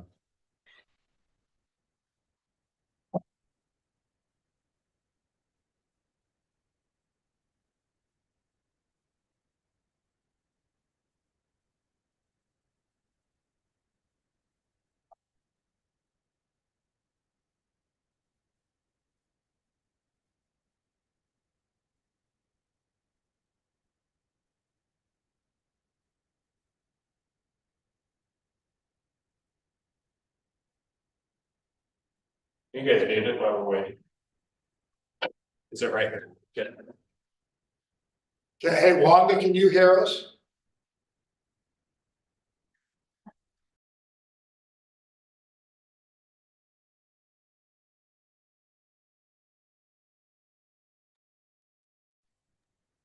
I can hear you. I needed to unmute to tell you I could hear you. I can speak to her. So did your friends did they actually go out and do some bone fishing? I'm sorry, I didn't hear that. Bone fishing, did they do that? Oh, no, not that I know of. Okay, I'm still waiting for a report of some pictures. But I have been seeing a lot more minor birds. Okay, I told you. I've been looking for them since your conversation. All right, so you know I wasn't lying. Okay. Next on our agenda is consideration of amendment to performance certificate, I Succeed Virtual School. So Allison, thank you for being here. We appreciate all that you do. Thank you. Please go ahead. Chairman, Reed, and Commissioners, my name is Kathleen Allison. I'm the Executive Director of IPCSC Virtual Schools. Go to the next slide. I'm going to be turning around saying next slide in between. I'm here today to talk about a charter condition that we had on our performance certificate for the 5-year period. And that particular condition involved an enrollment cap. Before I get into that though, knowing that we have some new commissioners and also knowing that in this interim time, a lot can happen and a lot has happened with our school since 2022. So I did want to share some basic things about our school. I'll talk to you guys about enrollment and kind of what we've been up to, and then overview of what we're asking. So a few facts about ICC. We have been in operation for 17 years. And one of the things that's interesting about this is I succeeded at the same age as my child. I started with I Succeed as a teacher 17 years ago. So it's been a whirlwind and a lot has happened to our school. We are grades 7 through 12. We initially started as grades 9 through 12. We are a statewide independent virtual charter, so we're not run by an EMO. So we're a little unique in that respect. And I mention this because being an independent charter, everything's homegrown. So everything is done by our staff here. And that can be a pretty daunting task, and it has been, but it's been a really great one. We have a wide spectrum of students, and part of that is because of the nature of our charter and our target population. We have at-risk attributes. Oftentimes the students are enrolling with us for a reason. Online school is a unique structure, so typically the students who are seeking us out, the families that are seeking us out are seeking for a different option, but also it typically is triggered by an event that has happened or maybe failure in school. Virtual setting is very different from traditional charter setting. It's based on need and flexibility. Many of the schools statewide refer students to us, needing a different education option. So we do have that interaction as well. For us, this is not being an online school for us, and because our charter mission was really to reach these kids who were starting to drop out or disengage.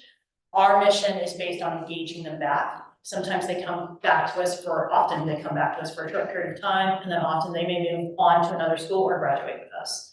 So our intention here is really bringing those kids back into the fold. And I think the other thing for us that has changed over the 17 years is we have learned to adapt to the need. And what I mean by that is we initially started as a pretty traditional virtual school. And back in the day, virtual schools tried to kind of mimic the brick and mortar setting and put on a structure that was close to that, but just virtual. For us, we've recognized that many of our kids, especially our kids in crisis, need to have engagement at different times of the year. So we used to be 2 semesters for our high school, we're now 4 quarters. We're 4 quarters so we can capture those kids in between. Otherwise, some of these kids who feel often may end up dropping out or kind of giving up, especially if they feel mid-semester and they have nowhere else to go. We do have middle school, that was also based on need, that was based on requests from our families.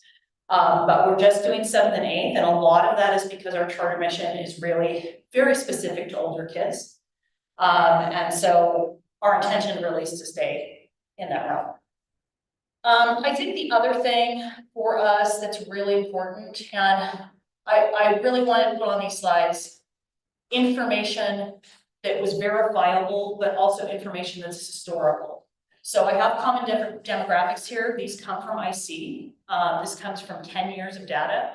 And I really just gave you a picture of what our demographics typically look like. Some years, these demographics are higher than others, some years they're lower. And a lot of that's because we have a global population and that population changes. But typically, we have a high percentage of students who are at the poverty level or in that range. We have a lot of kids who would have at-risk attributes. And what I mean by that is those kids who end up coming to our alternative school have to meet the state standard for at-risk. But many of our kids in our regular program have those attributes. They may not have all of them, but they have some of them. And oftentimes that's why they're with us. We also have high performers, but our common demographics, I'm just highlighting the ones that are more common. We tend to have more adult students, especially by the end of the year. We have an alternative program mixed in with a regular high school. Our non-white percentage and our special education percentages are almost always above state average. There's a lot of kids that reach out to us for those reasons. We are very mobile. And I know we've talked about this at length, and you guys are going to talk about the alternative framework for academics, but when you have a mobile population that's with you a couple terms to get credits, that's not a very long time. And that's why standardized testing can be very problematic. Really, standardized testing for us, especially because it only happens in 11th grade, it's just capturing a moment in time. And I think the last thing to call out is there's a lot of measures with students that are hard to measure, or a lot of attributes that are hard to measure. Anxiety, mental and behavioral, life events, guardian support. And what I mean by guardian support is sometimes some of the kids are coming to us, they're adult students. Their parents are out of the picture. They're not engaged, even though we send notifications to them. And those kids are often working at the same time going to our school. And we also can't predict engagement. We have a very robust system trying to get those kids engaged because those kids are hard to engage. Next slide. I just want to give you guys some pretty real data that you probably don't normally get because, of course, the state report doesn't reflect it. But we have an enrollment survey we do every quarter. And I put an example of one here just so you can see the variety of reasons of why students have picked, why they choose us or end up coming to our school. It's pretty robust. There's a lot of different reasons why students seek us out. And I wanted to provide that there because it really kind of talks to the need. And because we're a statewide school, you can probably attribute many of the needs there to each of our online schools, why they seek out online schools. And then also on the left side, I point out our vision, our need, and our impact from our charter. The reason why we are structured the way we are, the reason why prior to COVID, there was no enrollment cap on online schools. A lot of that was based on need, but also knowing that need is going to fluctuate. And it often fluctuates many times during the year. Next slide. So our request is, at the moment, on our performance certificate conditions, we had one measure that capped our enrollment at 1,800. That number, when we discussed this, 2021, 2023 was the middle of COVID. And the reason that we were given for that enrollment cap had to do with a couple of the online schools far surpassing an Idaho code that says a charter cannot grow X amount of support units in a year. And of course, COVID was an attribute to that. We were not one of those online schools that grew 2,000 a year. But all the online schools at that point, I think the recommendation was to put a cap on that. For us, the other issue that we're facing is we are mission specific. So for example, we hit the 1,800 in Q3 this year a lot sooner than we thought, and a lot of that is based on need. And what is difficult about that is when we hit that, we are now told we have to have a lottery. Well, this lottery, of course, would be happening in the middle of the school year, which is not how lotteries are set up as far as code is concerned. So that's a bit problematic. The other problem is we have a lot of kids coming to us that want to graduate. They might be 3 or 4 credits short of graduating, and we had to shut it down. They could not enroll with us. They could probably seek out another option, but we do offer the 4-quarter options. So that's difficult. That means just time kind of lagging in between for those students. The other thing that I do want to point out is at the moment, other PCSC virtual schools do not have an enrollment cap. And that's because they don't have that on their conditions. And I think the other thing that I talked about, just the lottery situation, it's difficult. We want to avoid that. So really what we would like for the next 2 years is to just go back to how we were operating before COVID.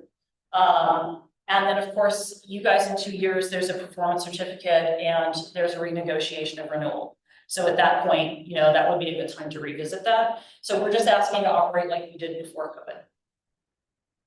Next slide.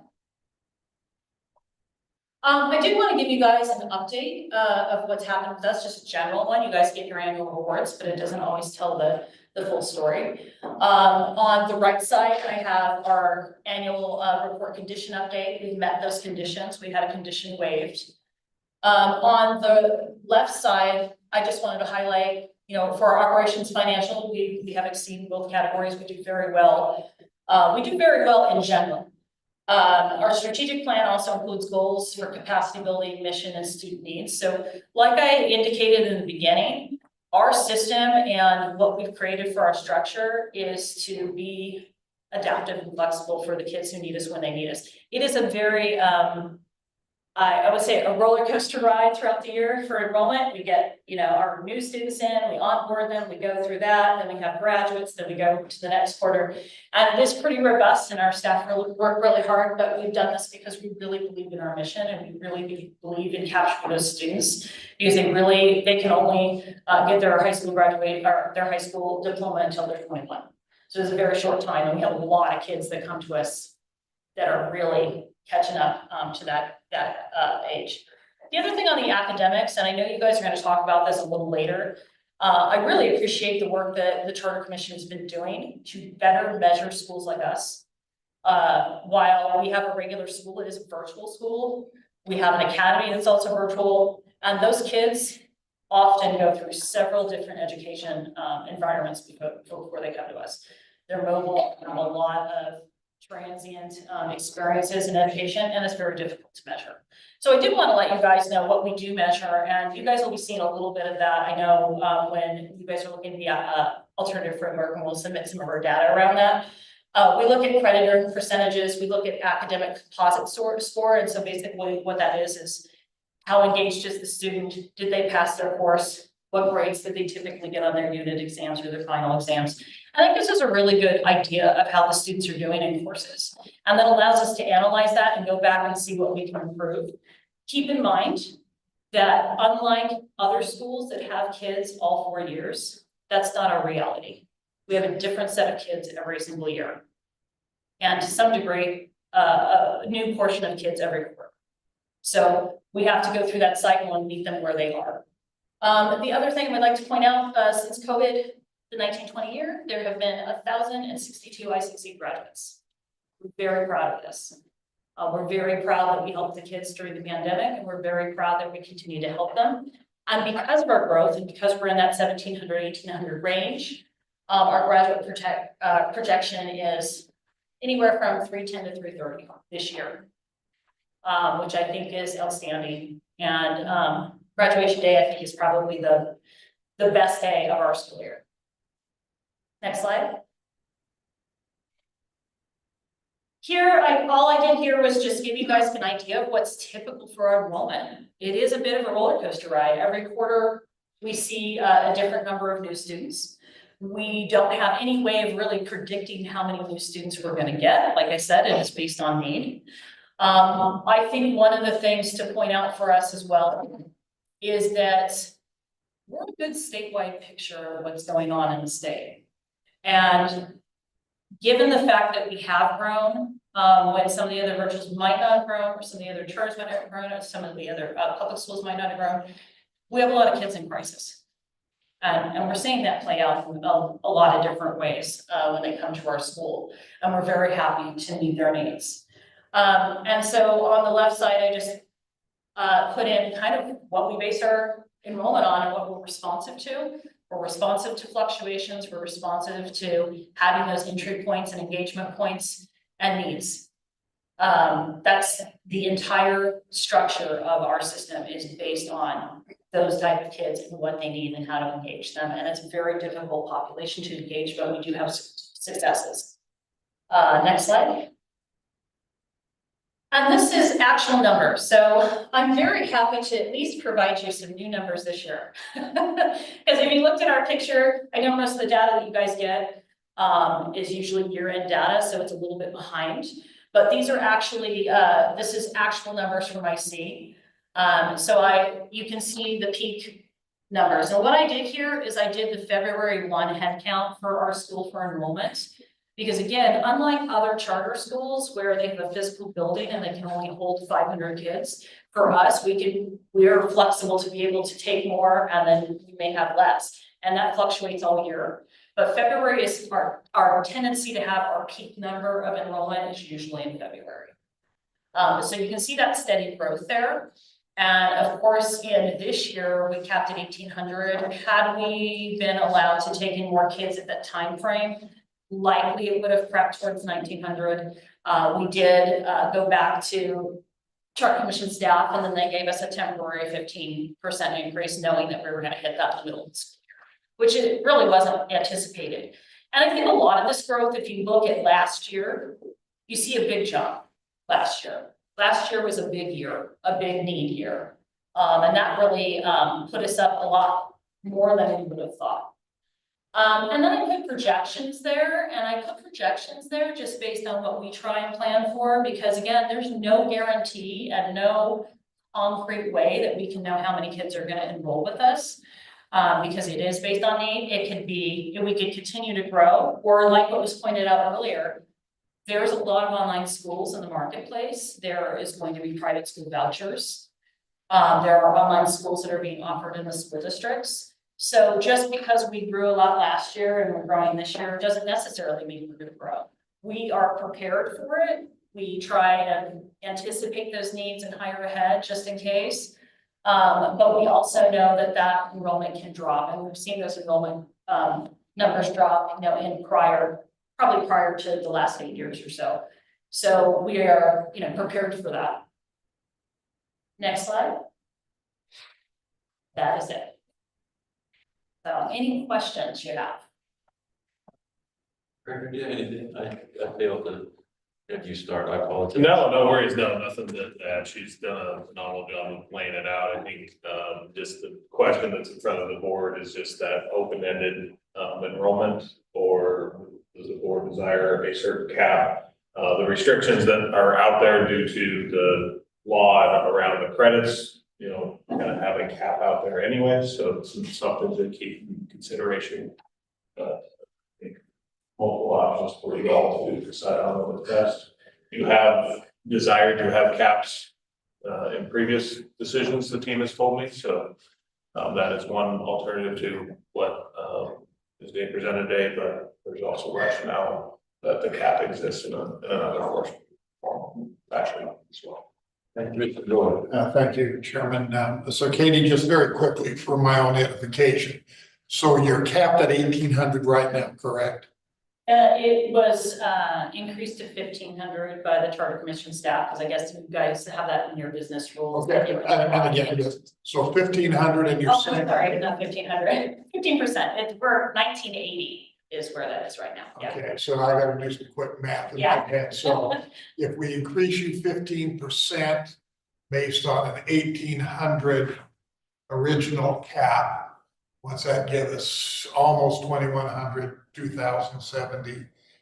Is that what you're looking for? I just kind of need to know, are you asking for a 10% growth? Or are you just asking 15% growth, period, just? The initial ask is to not have a cap for the remaining 2 years of our conditions. Until we renegotiate. And part of that really is that we don't want to keep hitting it and then we're gonna come back and, And the other charter schools do not have a, yeah, there's a couple other elementary schools that don't have enrollment caps there. so they're open.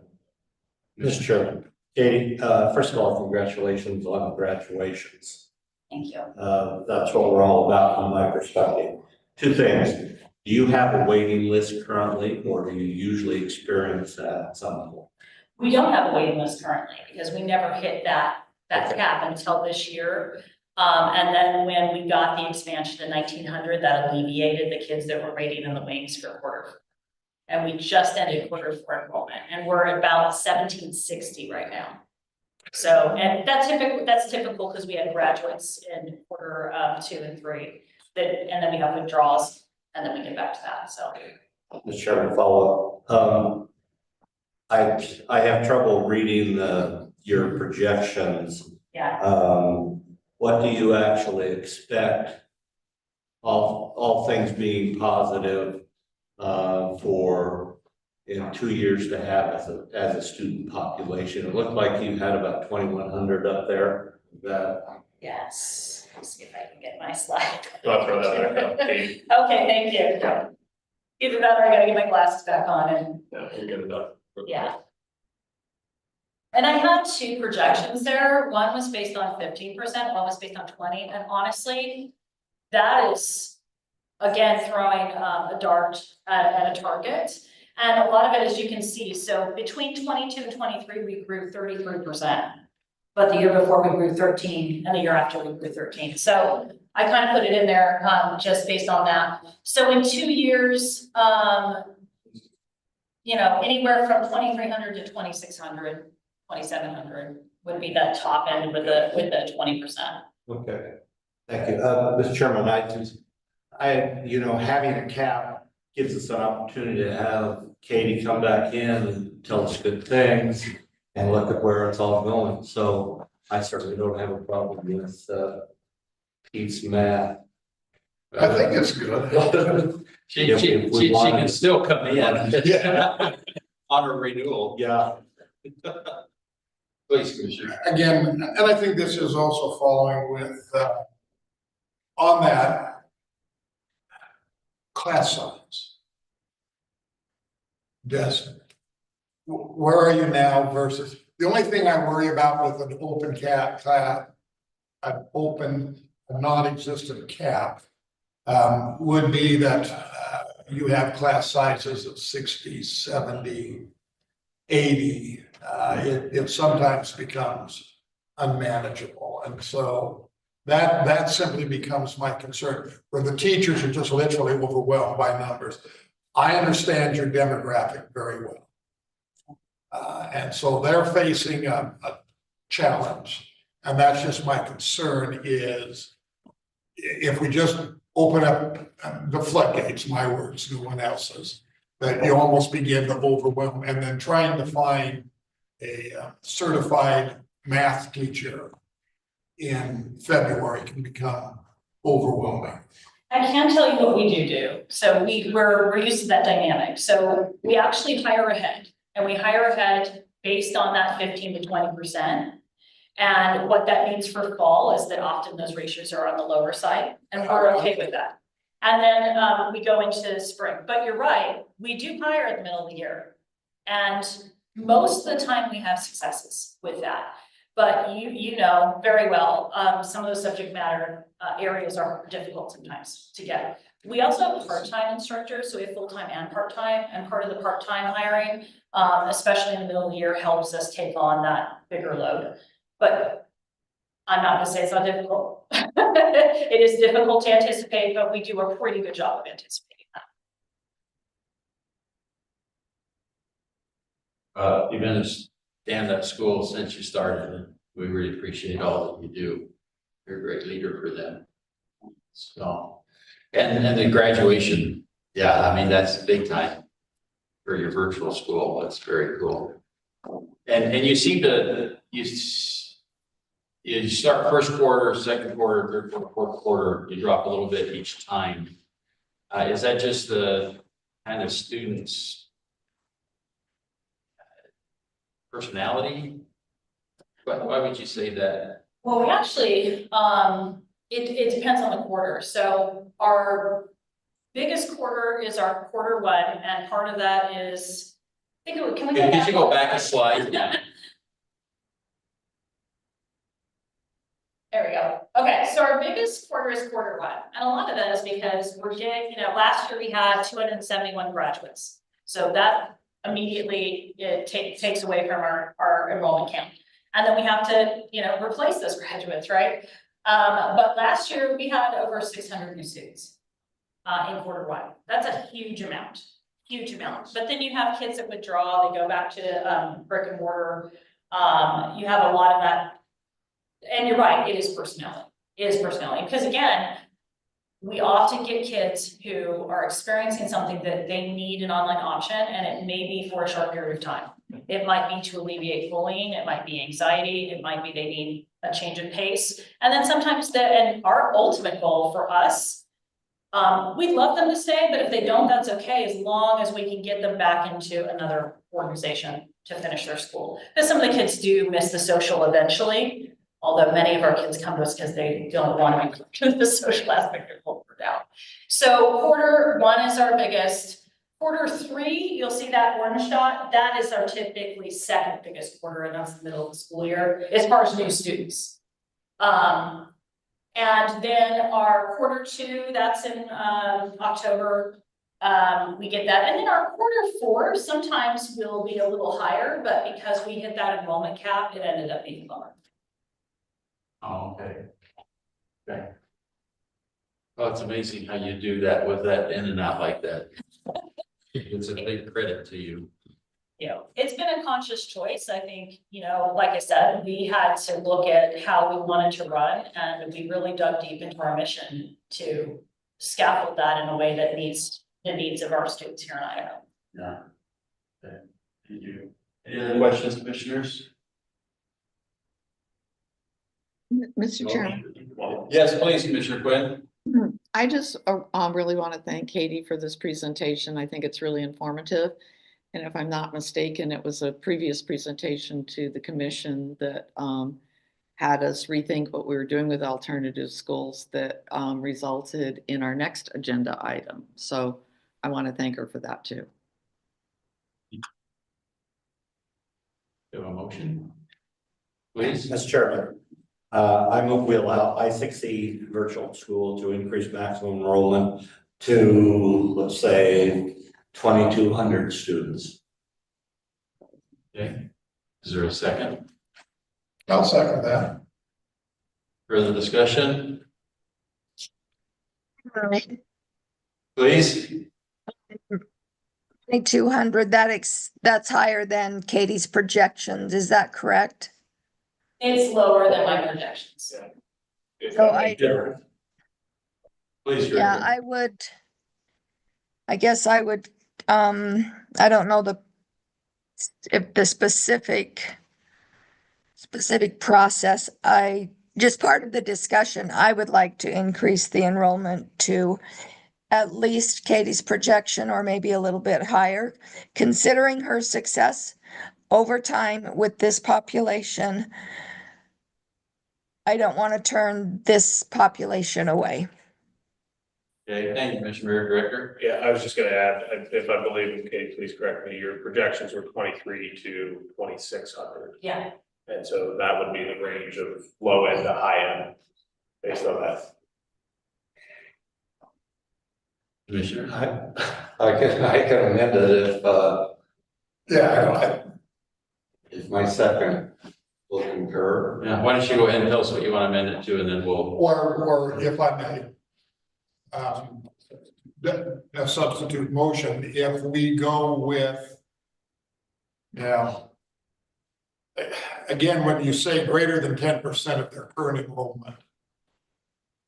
That, I guess, that does leave it open-ended, not a little. Perhaps we offer compromise, and if you say low end is 23, high end is 26, we go 24.5. If we're looking at a compromise, Okay. I do like it, Ken.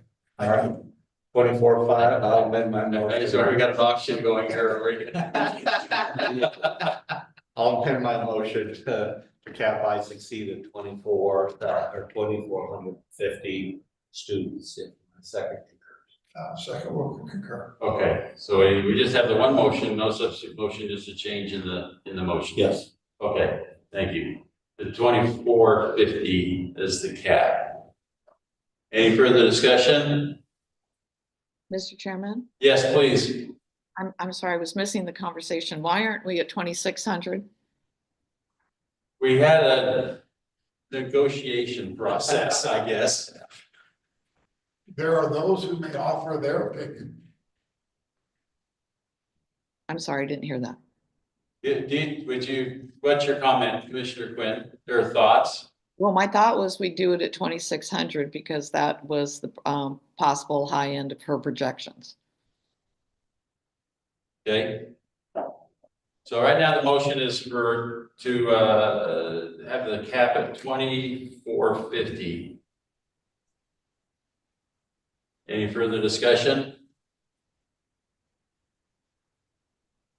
Okay, all in favor, please say aye. Aye.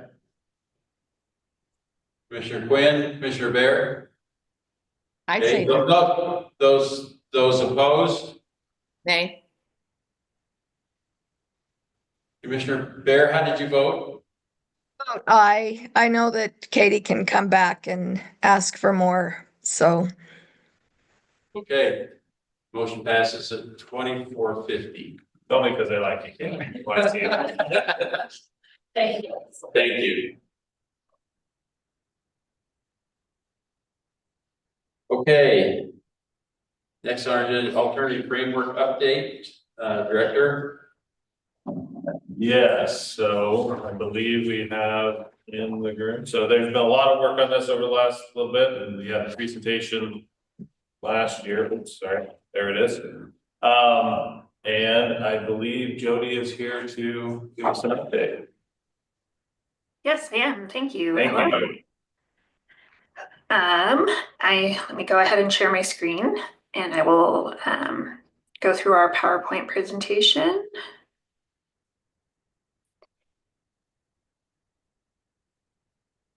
Are you all able to see that? Yes. Okay, great. See, that's a relative term. Yeah, anyway, you can make the center bigger. There you go. Yeah, let me do that. You Does got that help? it. Perfect. Okay. So, yeah, there's been a lot of work since our last meeting, and I wanna briefly touch on that. And there have been some slight revisions to the framework that you saw last time. And we'll present that and why those were changed, and then take questions and let you know what else needs to happen between now and June. So this is where we were last time. Since then, we have revised the draft framework a bit, which you'll see in a minute. We have finalized or I will say penultimately finalized, the templates that go out for schools to use to provide the data to the commission staff and to self-calculate if they would like the results based on the measures that they select. And those will also be the templates that the staff uses to do the calculations. So both the staff and the schools have the opportunity to do those calculations. And then if there's differences, it's going to make it much easier for them to figure out why there's differences. So just trying to get that replicability that everyone was looking for over the last calculation method.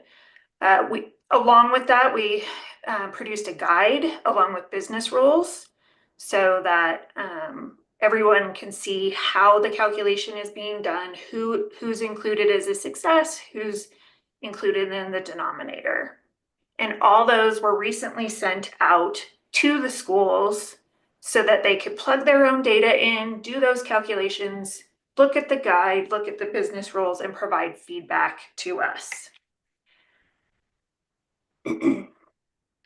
So this is where we are currently.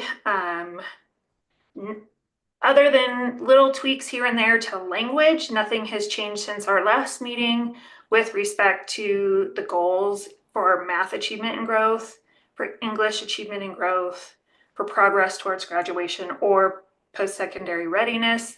Those remain to have 2 options in each of indicators 1 through 3 and 4 options under the post-secondary readiness goal.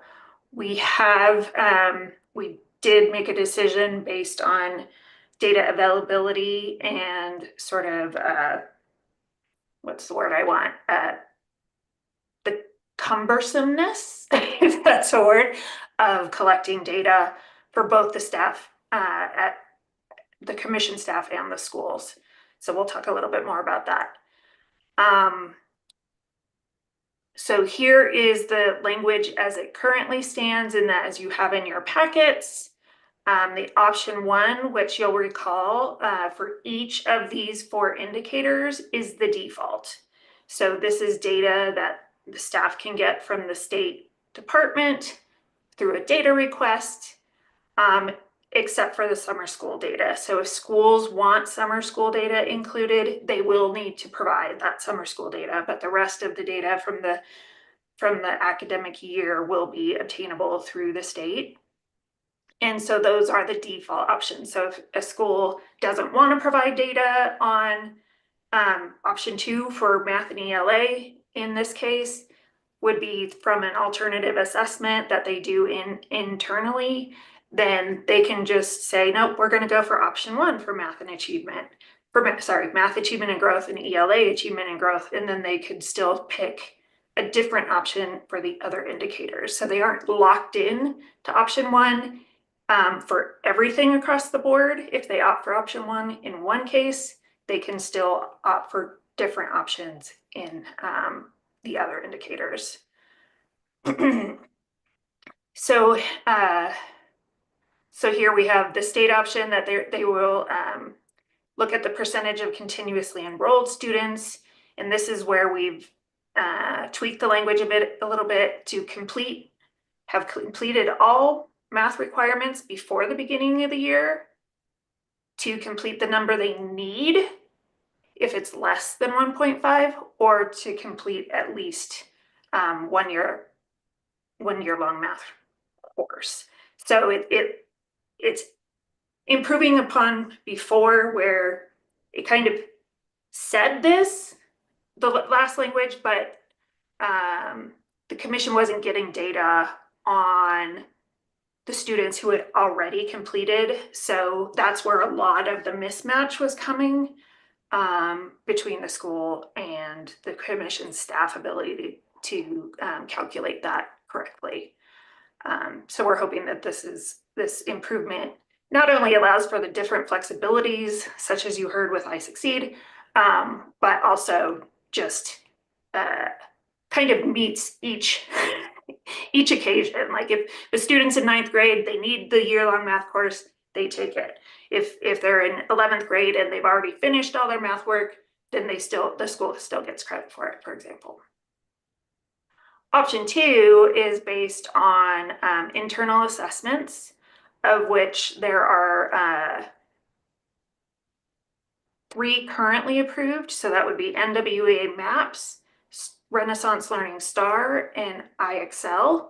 The schools are able to provide both data on whether students are meeting grade level skill or showing growth toward it.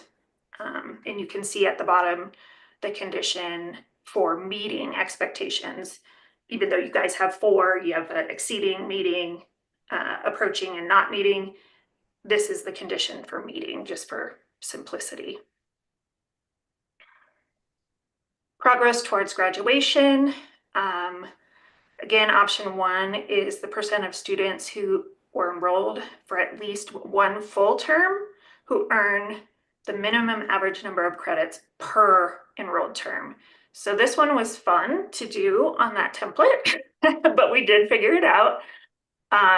So basically, if a student was enrolled for 1 term and they completed the requisite number of courses for that term, so if the school's on quarters, maybe that's, I'm totally not remembering, but we have broken it down based on whether the school runs on quarters, on trimesters, on hexters, or on semesters, that they will be able to do this calculation, and that for each term a student is enrolled, on average, did they complete the number that are needed to meet high school graduation requirements. The second is a high school completion, or sorry, credit completion rate. And this is more of the number of courses the student attempted, or the number of credits that they attempted.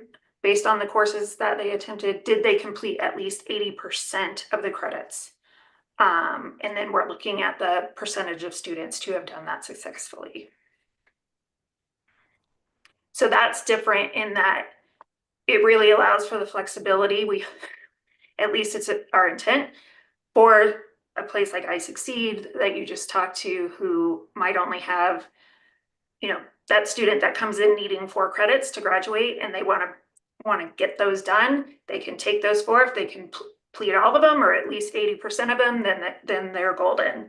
And then a student who's there for the full length of time, they take maybe 10 courses or 10 credits. Sorry, I keep messing that up. 10 credits throughout the year. If they complete at least 80% of those, then they will have also succeeded. So it really allows for that flexibility for the amount of time that students are typically enrolled in an alternative school. Finally, the post-secondary readiness. This is basically 4 different graduation calculations.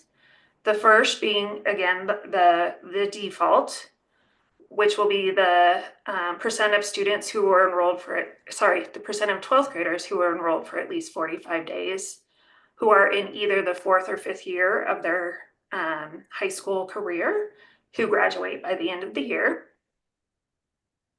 The other one, option 2, is the percent of the 4th or 5th year seniors who either graduate at the end of the year or continue in their education. So that can be at the same school, or it can be at another school. So as long as they either complete with a high school diploma or continue their education at the school, or are confirmed transfer, then they will be considered a success for that school. Option 3 considers schools who might be a CTE school, or one that offers alternative diplomas. This allows students to be considered successful if they complete by earning a regular diploma, a high set certificate, a GED, a special education certificate of completion, an industry recognized credential, or if they are confirmed as enrolled in the military or enlisted in the military. Finally, for those schools who really serve a lot of adult students, who might be, have surpassed their 4th or 5th year of high school when they came to the school, or were in their 4th year when they came to the school, but they still needed 2 years of credit. This is the percent of what we call eligible seniors. And that's based on the number of graduation required credits that they have attained at the beginning of the year, and what percentage of those go on to graduate. And here are the goals for meeting expectations for those. So it's slightly lower for option 1, because as you heard in your last presentation, a lot of students in alternative schools do tend to come very late in their high school career, having already been to a number of high schools. So that this 55% graduating by the end of their 5th year is based on data that my organization collects. So that's how that goal was set. And then we ratcheted it up a little bit by giving in each of the subsequent measures, because it allows a few more options for success than just graduating. So we thought it would be easier for the schools to meet those. That said, one of the goals in getting the data from the schools based on those templates is to check those benchmarks to see if they're realistic, and that the schools would be able to meet them. A good number of the schools would be able to meet them. We did, as I said, remove the attendance indicator, just because we found that the data collection would be fairly intrusive on the part of the staff, and kind of, I don't know if Corey or Jen or Jared wants to speak more to that, but we just found that the data needed would be very cumbersome for the school to provide, and might kind of overstep onto that, infringement into autonomy of the school and of the charter, and we did not want to see that happen. So we went ahead and dropped attendance as an indicator from this framework. And last time, if you recall, we went over the feedback from the leadership, what we could meet and what we couldn't. And while we have still been able to meet, providing more transparency, providing goals that allow for mobility of the students, providing the commission staff with data from outside what the state collects, allowing for flexibility to pick measures that more closely align with their mission, etc., have all been met. The one that we did end up not meeting is there were a couple leaders who did want to see attendance, because that's something they work really hard on. It just doesn't seem plausible at this point in time. So, and obviously we can't waive anybody's requirement to use the state test. So we could not do that one either, unfortunately. So I'm going to stop sharing and allow you to ask questions. Questions, commissioners? Thoughts? Mr. Chairman, thank you. And Jody, and maybe this is further described already, but under math and ELA, under goal 2, it says meaningful growth, and then you footnoted that under as D, and it says see business rules for the definition of meaningful growth. Yes. I don't have the business rules in front of me, so okay. is it somewhat subjective or is it well defined? No, it's well defined, and it's based on the actual I'm losing my words. The data that comes from the individual vendor that they use. So NWEA has growth indications. They produce a growth metric, and they tell you what's a good growth and what's not. Like, so, and we set it at average for that particular test vendor. So NWEA, STAR, and IXL all have their own norms, and we use those norms for growth to define what meaningful growth is. So that's why we couldn't like just do a blanket, like it's 50% or it's 40% or whatever. We went with so, and that is very well defined in the templates. Each of those vendors, we produced a different template for each of those assessments. Okay, thank you, Mr. Chairman. Mm-hmm. Other Yeah. questions? Great question. Okay, Commissioner Quinn, any thoughts? You've been working on this for some time. Yeah, I just really want to thank everyone. You've seen the product. We're very grateful to have had Jody's national expertise guide in the process, and are really grateful for our alternative schools and their participation in this, and appreciate that our Jared and Jen and were really engaged with them and worked really hard collaboratively to link us to our schools. And it was a great teamwork, I believe. And I thank Josh for getting us over the finish line. Thank you, Commissioner Quinn. And, you know, in the. That was the business rules. Yeah, for you to have, just in case you want specifics. Other questions?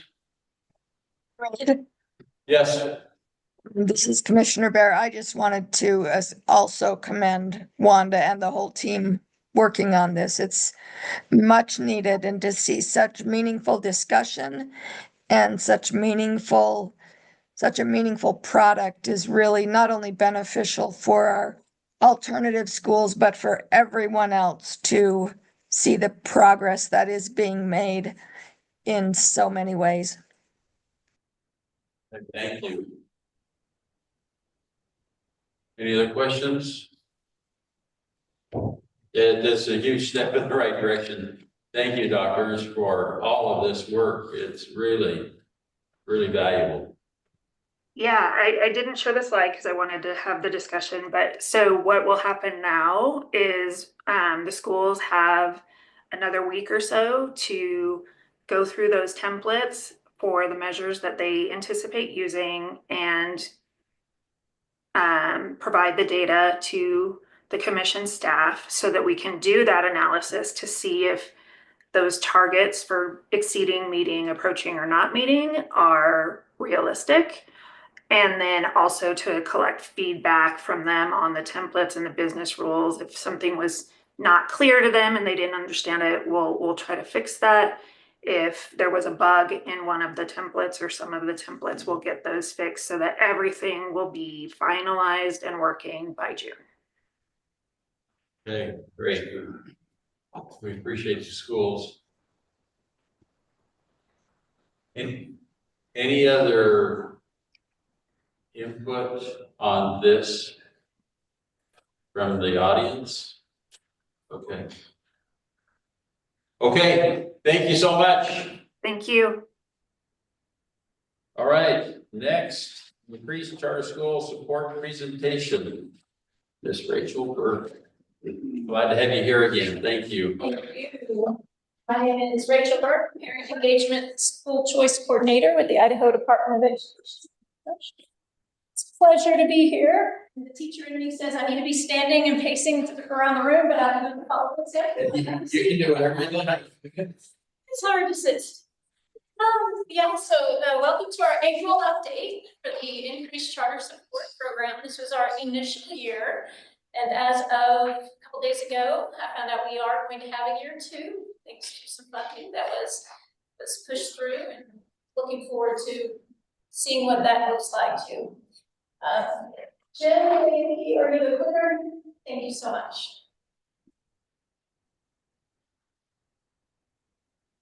We do have these 4 schools as a reminder participating this year: Blackfoot Charter, Mountain Community Charter School, Peace Valley Charter, and Rolling Hills. Thank you, Jen. Next one.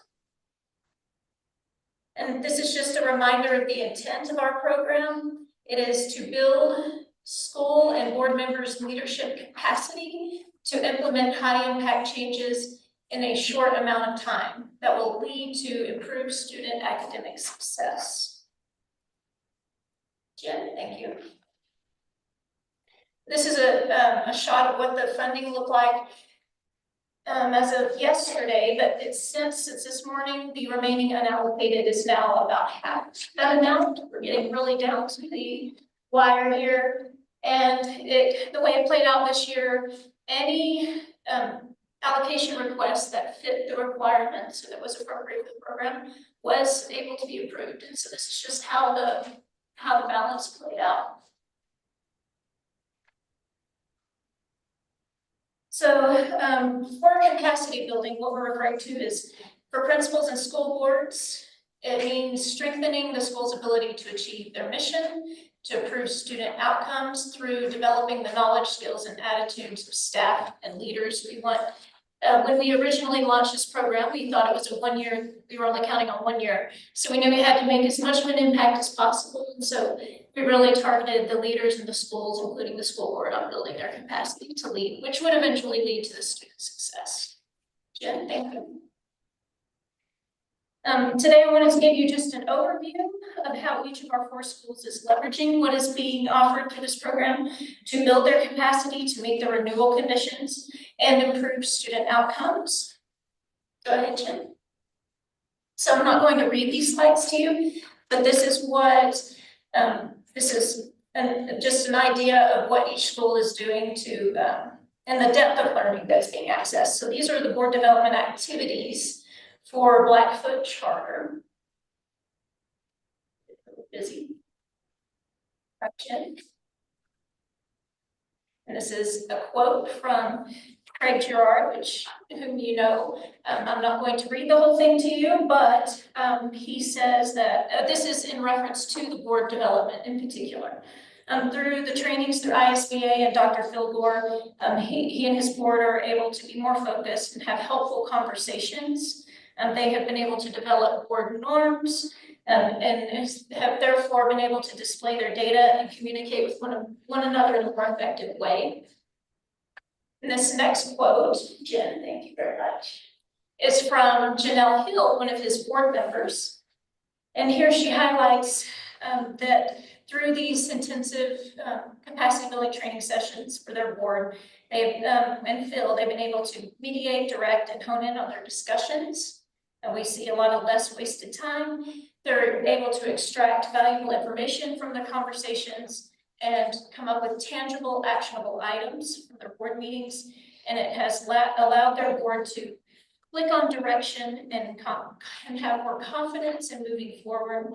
It's been an overall eye-opening experience, team building. They've been able to develop buy-in with staff, and it helps them pursue their vision and direction in an aligned manner, their entire team. Thank you. This is an overview of how Blackfoot is building their staff's capacity through targeted PD and through utilizing resources provided through the program.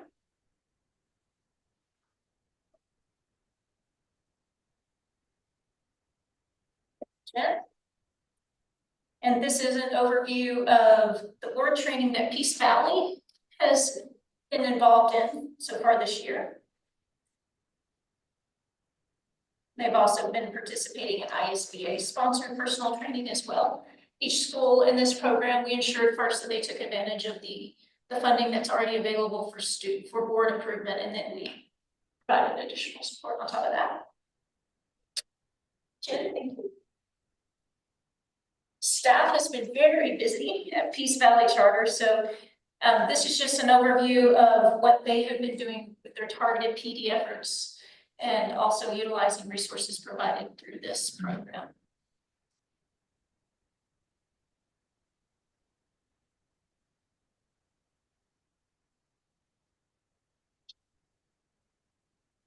Looking into next year, we were able to utilize some of this funding to go ahead and preemptively secure professional development for the school.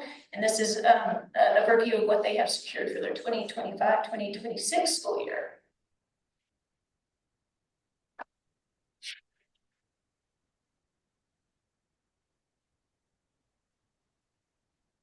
Mountain community with combination classes, a small student population in a remote location is targeting their ongoing literacy PD. Now in year 2 of a 3-year program, they have been accepted into the next PBIS cohort beginning this summer. As you may know, the PBIS is a school-wide approach that aims to establish positive school culture and provide individualized behavior supports to create safe and learning environments for all students. The training is provided through the SDE and Boise State University. Thank you, Jen. Some of the board training that Rolling Hills has participated in, they've done ISBA, Chris Jorgensen. They've also had some North Charter Star board support.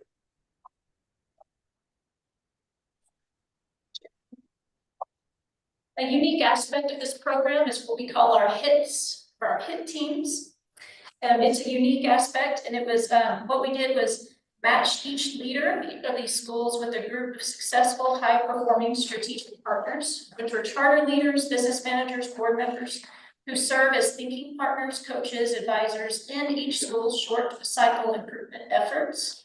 This has proven to be a critical aspect of the program design, as indicated by this quote from Dr. Schoen at Mountain Community School. She's referring to her mentor, Anthony Haskett, from Mosaics. All but one school leader in this program are early principals. So they're new to the job. They're literally flying the plane as they're building it. So these HIT teams have provided a lot of valuable support to them as they've navigated the school year. Thank you, Jen.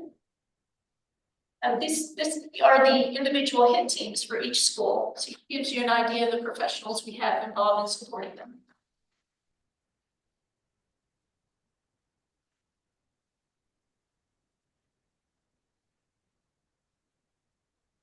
We ask that each leader of these schools has a high-performing charter school leader in their HIT team. The increased charter support budget enabled school leaders to obtain specific expertise from consultants who could accelerate the school's improvement in a short amount of time. Here are 3 of the consultants being utilized.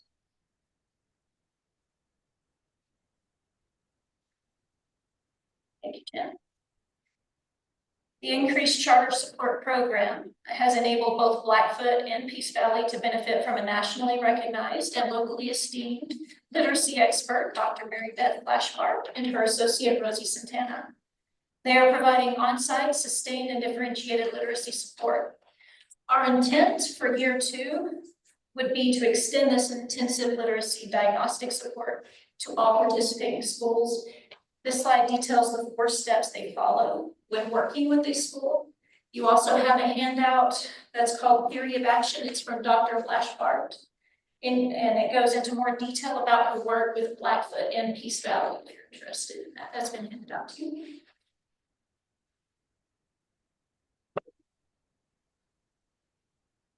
Another aspect of the increased charter support program is the time frame within each school had to act. With such an abbreviated time frame, the program focused on meeting each school's unique content-specific charter renewal conditions by leveraging and harnessing existing resources, expertise, cohort schools, programs, training, and mentoring. Jen, thank you.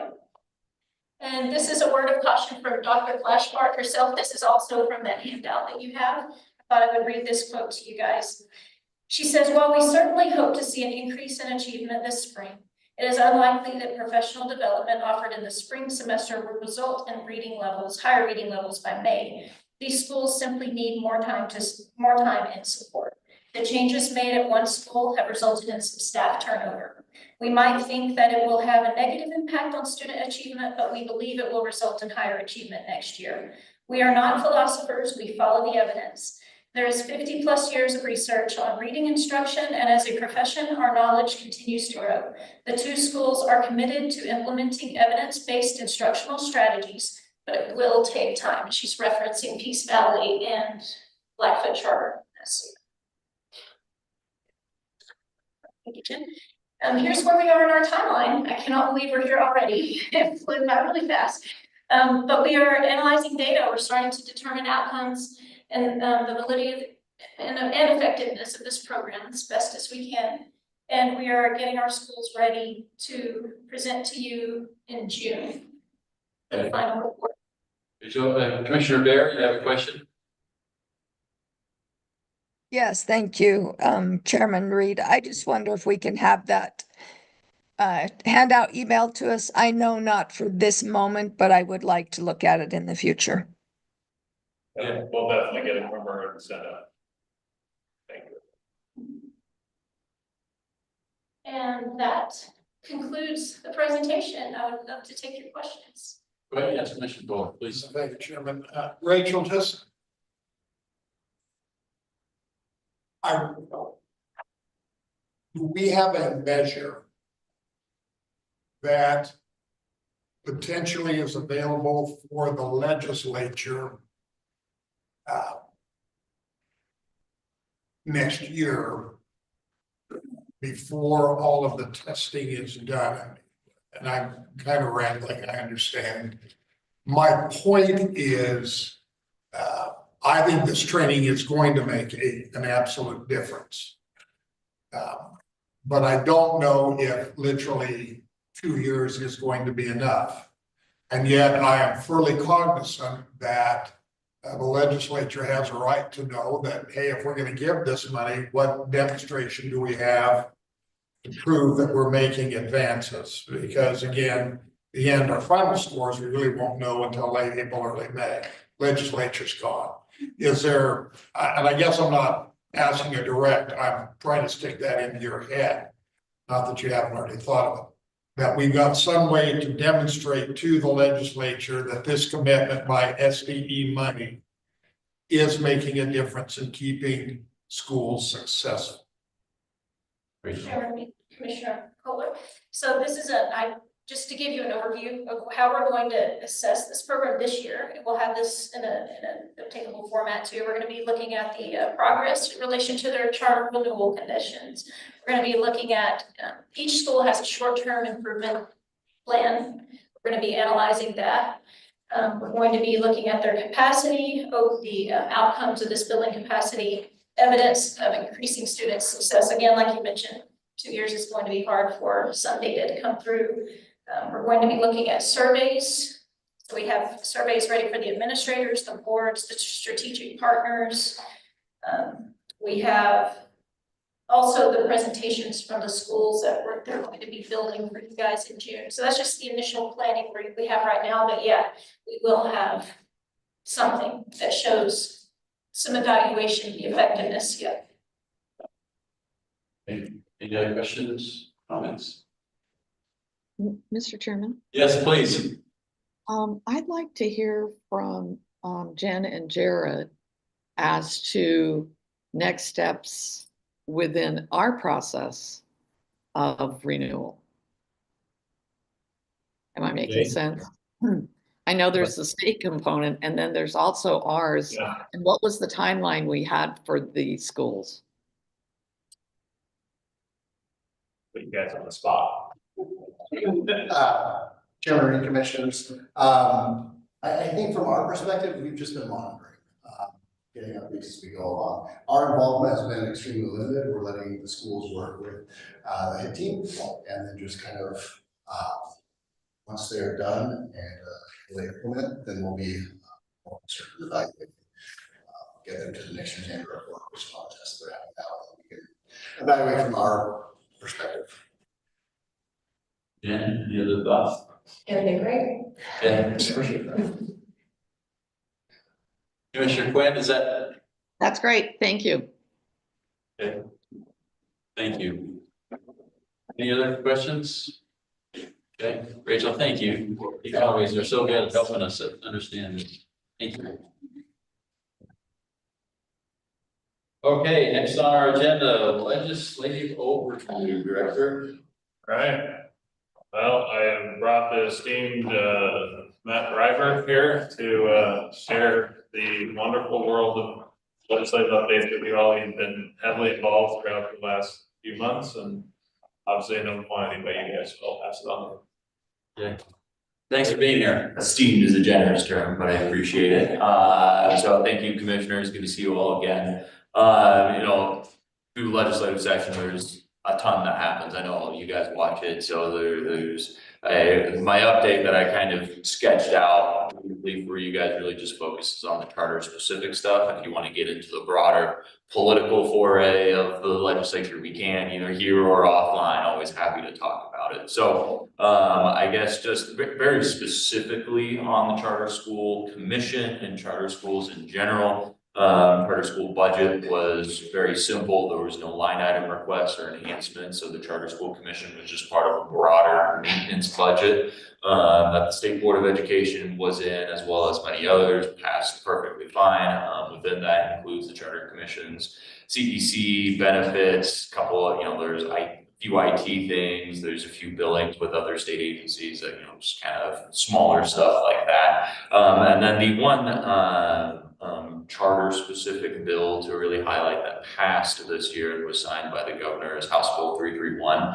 and that deals with the Charter Credit Enhancement Fund. So just the brief overview on it. So with or through the Idaho Housing and Finance Association, charter schools can go there in order to bond out and get financing for whatever buildings they're doing, et cetera, et cetera. There's a program there for certain charter schools that meet all of the thresholds that IHFA sets out to ride the coattails of the state's credit rating when they go out for this financing. So not every charter school can do it. It's a pretty rigorous process through IHFA that's set out in code on how they got to get there. But what we have seen is how it's set out in code. There's a cap for how many schools can actually participate in this program, and we've been routinely bumping up against that cap. I believe it was not last year, but the year before, the legislature expanded the cap on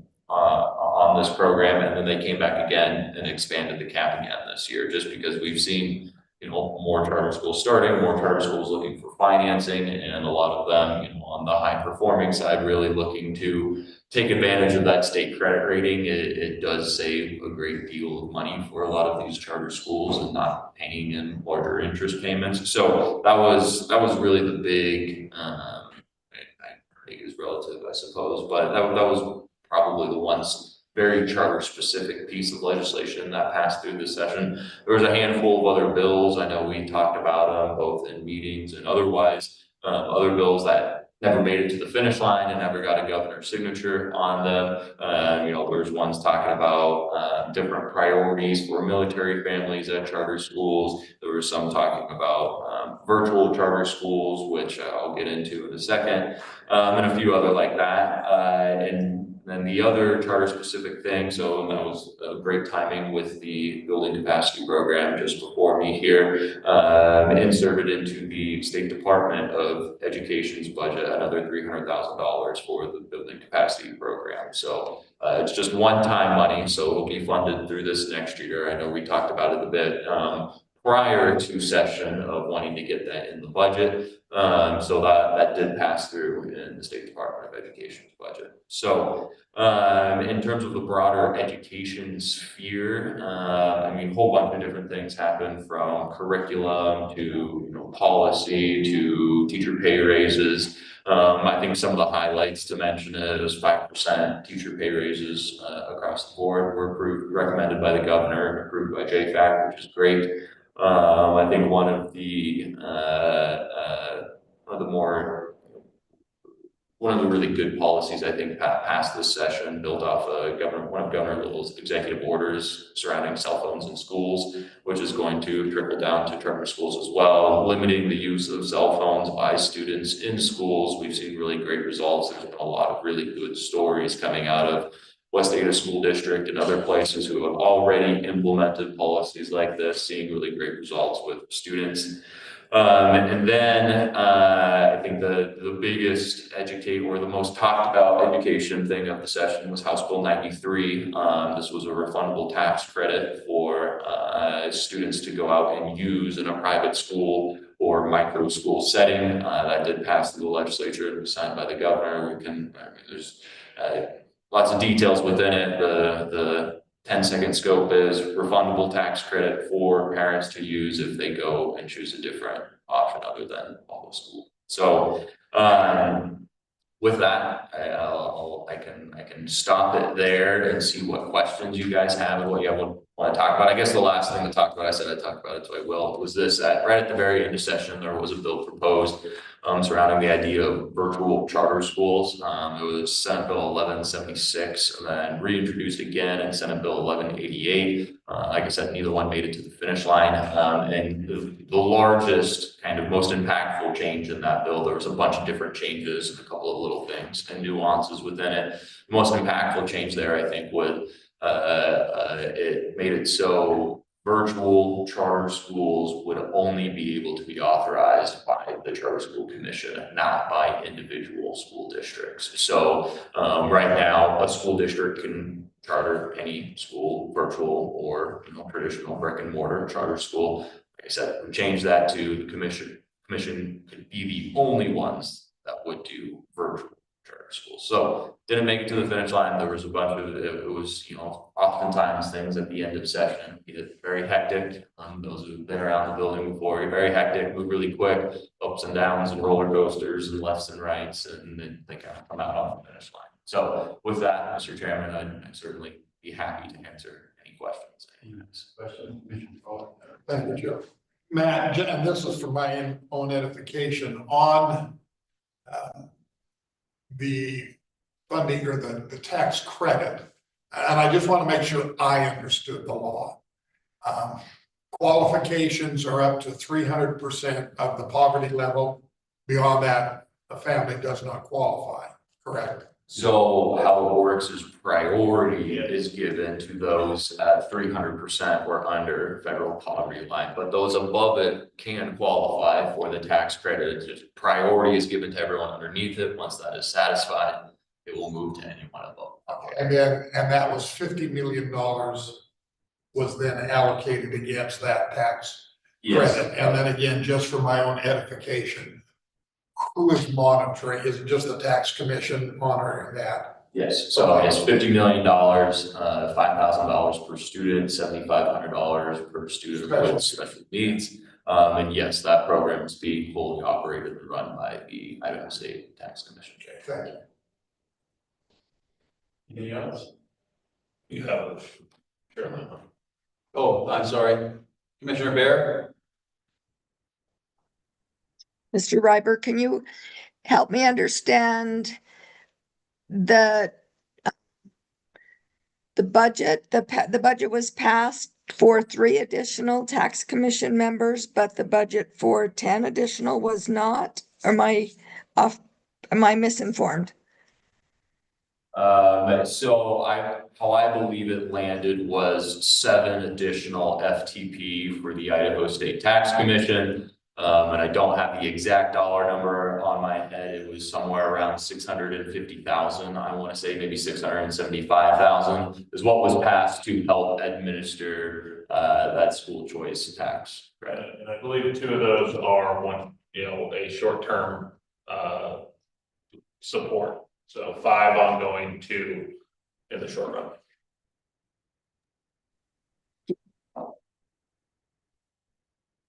Lots happening in the world of education, always, or more will happen. Yeah, more will happen over the interim here, and I'll be sure to keep you all apprised as anything happens as we go.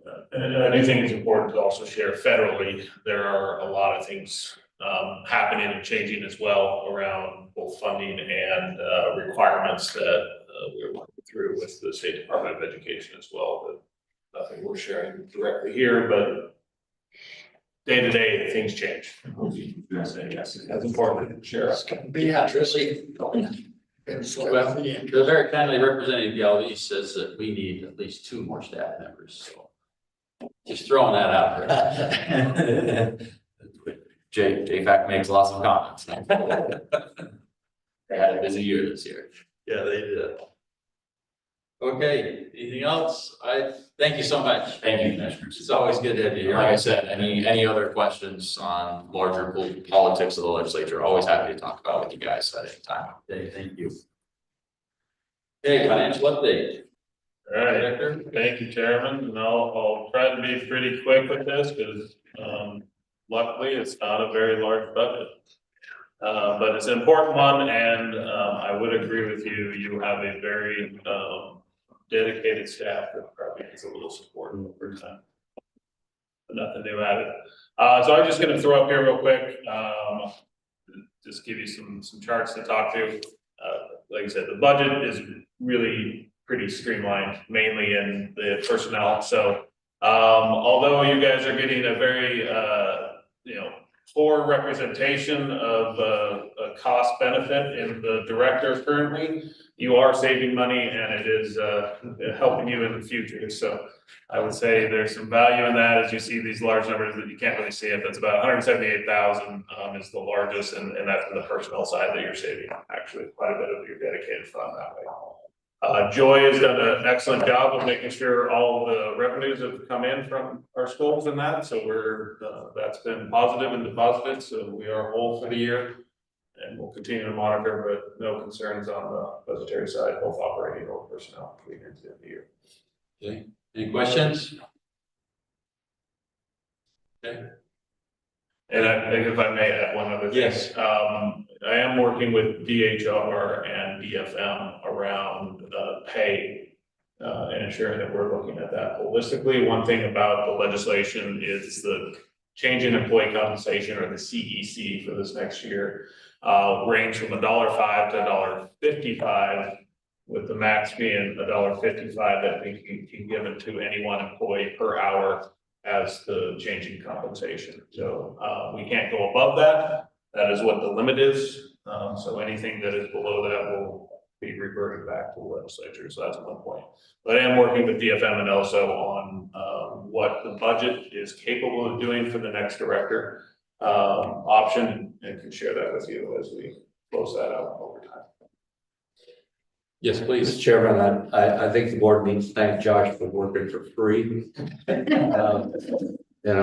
Building our budget surplus. You got what you paid for. Hey, we've been really fortunate with Alex and Josh. We're saving money on that high level seat there. Yeah, just don't pull an Alex on us. Yeah. Yeah. Why don't, this is a little different from what you and I talked about, Josh. Why don't you go ahead and introduce the next item on our agenda? All right. Stop sharing money and get into the next one. Okay, so we're not doing the executive session, but yes, we are moving on to the option in front of you, which is to decide on hiring a new director for the Idaho Public Charter School Commission. Over this time, we've kind of been looking for solid candidates to come in here. And one of the things that, as I've kind of gone out and talked with both the chairman and others in this realm, and also sitting in this seat for the last little bit, having changeover again is something that I think is not a healthy thing for this organization. And we were looking for stability pretty heavily, as well as solid leadership. And had a number of individuals presented to us to look at, but it was really some targeted recruitment with the idea of having strong leadership, someone that can connect with the staff, and then can bring some stability and consistency to this commission, is what I felt the charge was that we could kind of bring back for you. And in this time, I've been able to work with this individual, and he has leaned into this committee pretty heavily to support the staff in addition to me. And I believe, the recommendation that we're presenting in front of you is Corey Moranis, and I'll have him step up. I would offer the reality that he has willfully participated with the team, developed a lot of support for the team, and supporting me through this process, has some extensive background in the educational realm, a steady, honest, direct communication style, which I think is important for working with various groups. And I would present him for a chance for you to get to know him and make a determination if you feel he can do the job. And he tends to wear cowboy boots and a hat once in a while, so we we might be okay in some rooms. Okay. Thank you, Cory. Chairman and committee members. Yeah, thank you for this opportunity. First of all, Josh asked me to lean in about 6 weeks ago, and I took that charge very seriously. I've gotten to know the staff very well. I think they still like me. We've gotten along pretty well. And in that process, I've learned a lot about the good work that's going on. A little bit about myself. I was born in Idaho, Idaho, and it was just a lot of agriculture then. And grew up in an agricultural family, so that's what I wanted to do. Grandparents had a hay business and a ranch, and my dad had a ranch when I was in high school, and I had no reason to believe I was gonna go to college. So I wanted to play golf in the golf industry and work the land. And because of one great teacher in my life, it changed my direction, and I got into education. So I have a pretty big background, K-12 understanding. Alternative education is near and dear to my heart. I'll run an alternative high school at one point, and also post-secondary. I work full-time in a CTE domain, post-secondary. So I've seen kind of all realms of education in my time. And I've learned to appreciate each level for what it is. And so the most important thing I want you guys to know, at the end of the day, I care about student success. That's the number one thing through all these conversations that we've heard today. I always ask myself, where's the student? And what are the mechanisms in place for them to be successful? So that's my number one priority whenever we have these discussions.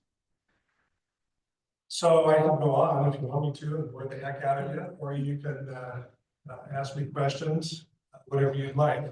But, just to show my seriousness of this possible opportunity, I put together a 3-year strategic plan, knowing it was just a draft, and knowing that it's not solidified in any way until the remainder of the staff can look at it and we can have input. But I did want to share with the chairman that I took it serious enough after leaning in for 6 weeks that I saw some things that I think could be part of the strategic plan, help move charter schools and the commission and our students forward in Idaho. Knowing that it's a working document. But I wanted to be very clear that I'm not taking this move lightly. I have a great job. I've been very happy in what I do. But the number one thing is I feel that I have to make a difference in kids' lives and education in Idaho in order for me to take something like this seriously. Thank you. Commissioners? Chairman, fellow commissioners, 2 things, and I need some more clarity from Jag. First off, I'm going to have to recuse myself from voting because Mr. Marinas worked for me in another capacity long ago when I had white hair, you didn't have gray hair then. And so therefore, that just needs to be known. I will caveat that finally by saying I certainly didn't fire him. So that's where I go with that. And with that, then, because I'm recusing myself, can I also make the motion? Okay.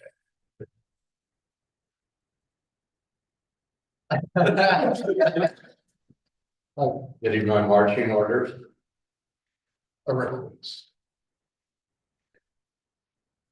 There's no other questions? I don't think so. All right, I make the motion that we hire Cory as our executive director, effective immediately. Is that right? Yes. Give me a little bit of time to transition. This is Commissioner Bear, and I will second. Okay, we have a motion to second. If I may, please pose a question. Do we need to add in language to the motion that the chairman through work with the director, is the ex-going director and DFM on pay, or can that be decided outside of the commission? We have a couple review items with DFM on their available budget to solidify final pay. I think it just.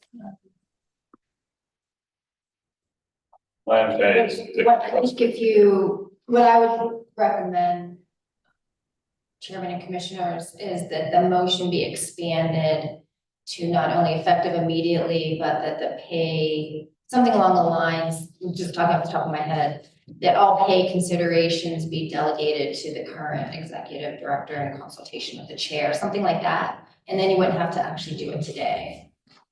Be delegated. I amend the motion by adding that the pay be commensurate and appropriately negotiated with the current director to the new director.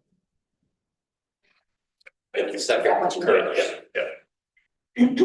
Commissioner Bear, do you concur with that change?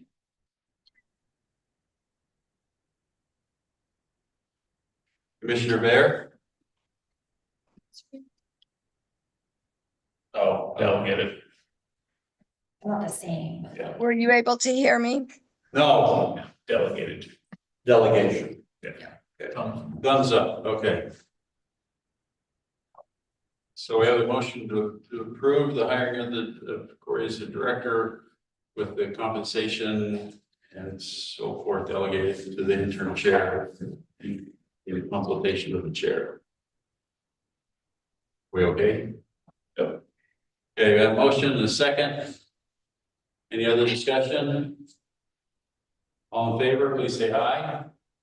Aye. Commissioner, I got a thumbs up, 2 thumbs up, okay. I think that counts.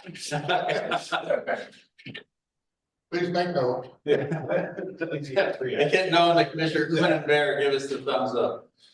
Yay, motion passes. Welcome to the team, Director. Yes. Sure. Great confidence in Corey. Yeah, great. Absolutely. Do we have any public input? I always have it. Yeah, do we dare? I'll be next. Start the 3-minute clock. Did we get the defined nights? May I? Please, come on, China. Thank Just you. get your name to the record if you would. My name is China Gam, and I'm a longtime public affairs professional here in Idaho. I also represent the Coalition of Idaho Charter School Families.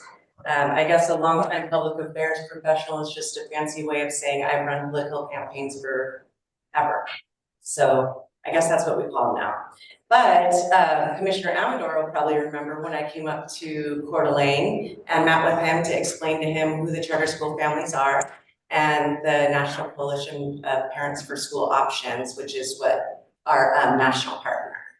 So because it was kind of brought up a little bit earlier about Senate Bill 1176 and 1188, because of what happened with that bill at the end of the session, and you folks all heard probably from at least what our organization was saying, probably didn't hear from parents, but I am back on the same mission that I was on, way back then, to educate or re-educate what our coalition does and the importance of parents in the process. Now, I know with that bill, you folks were not included in the formation of that and how that all went down. I can definitely appreciate that.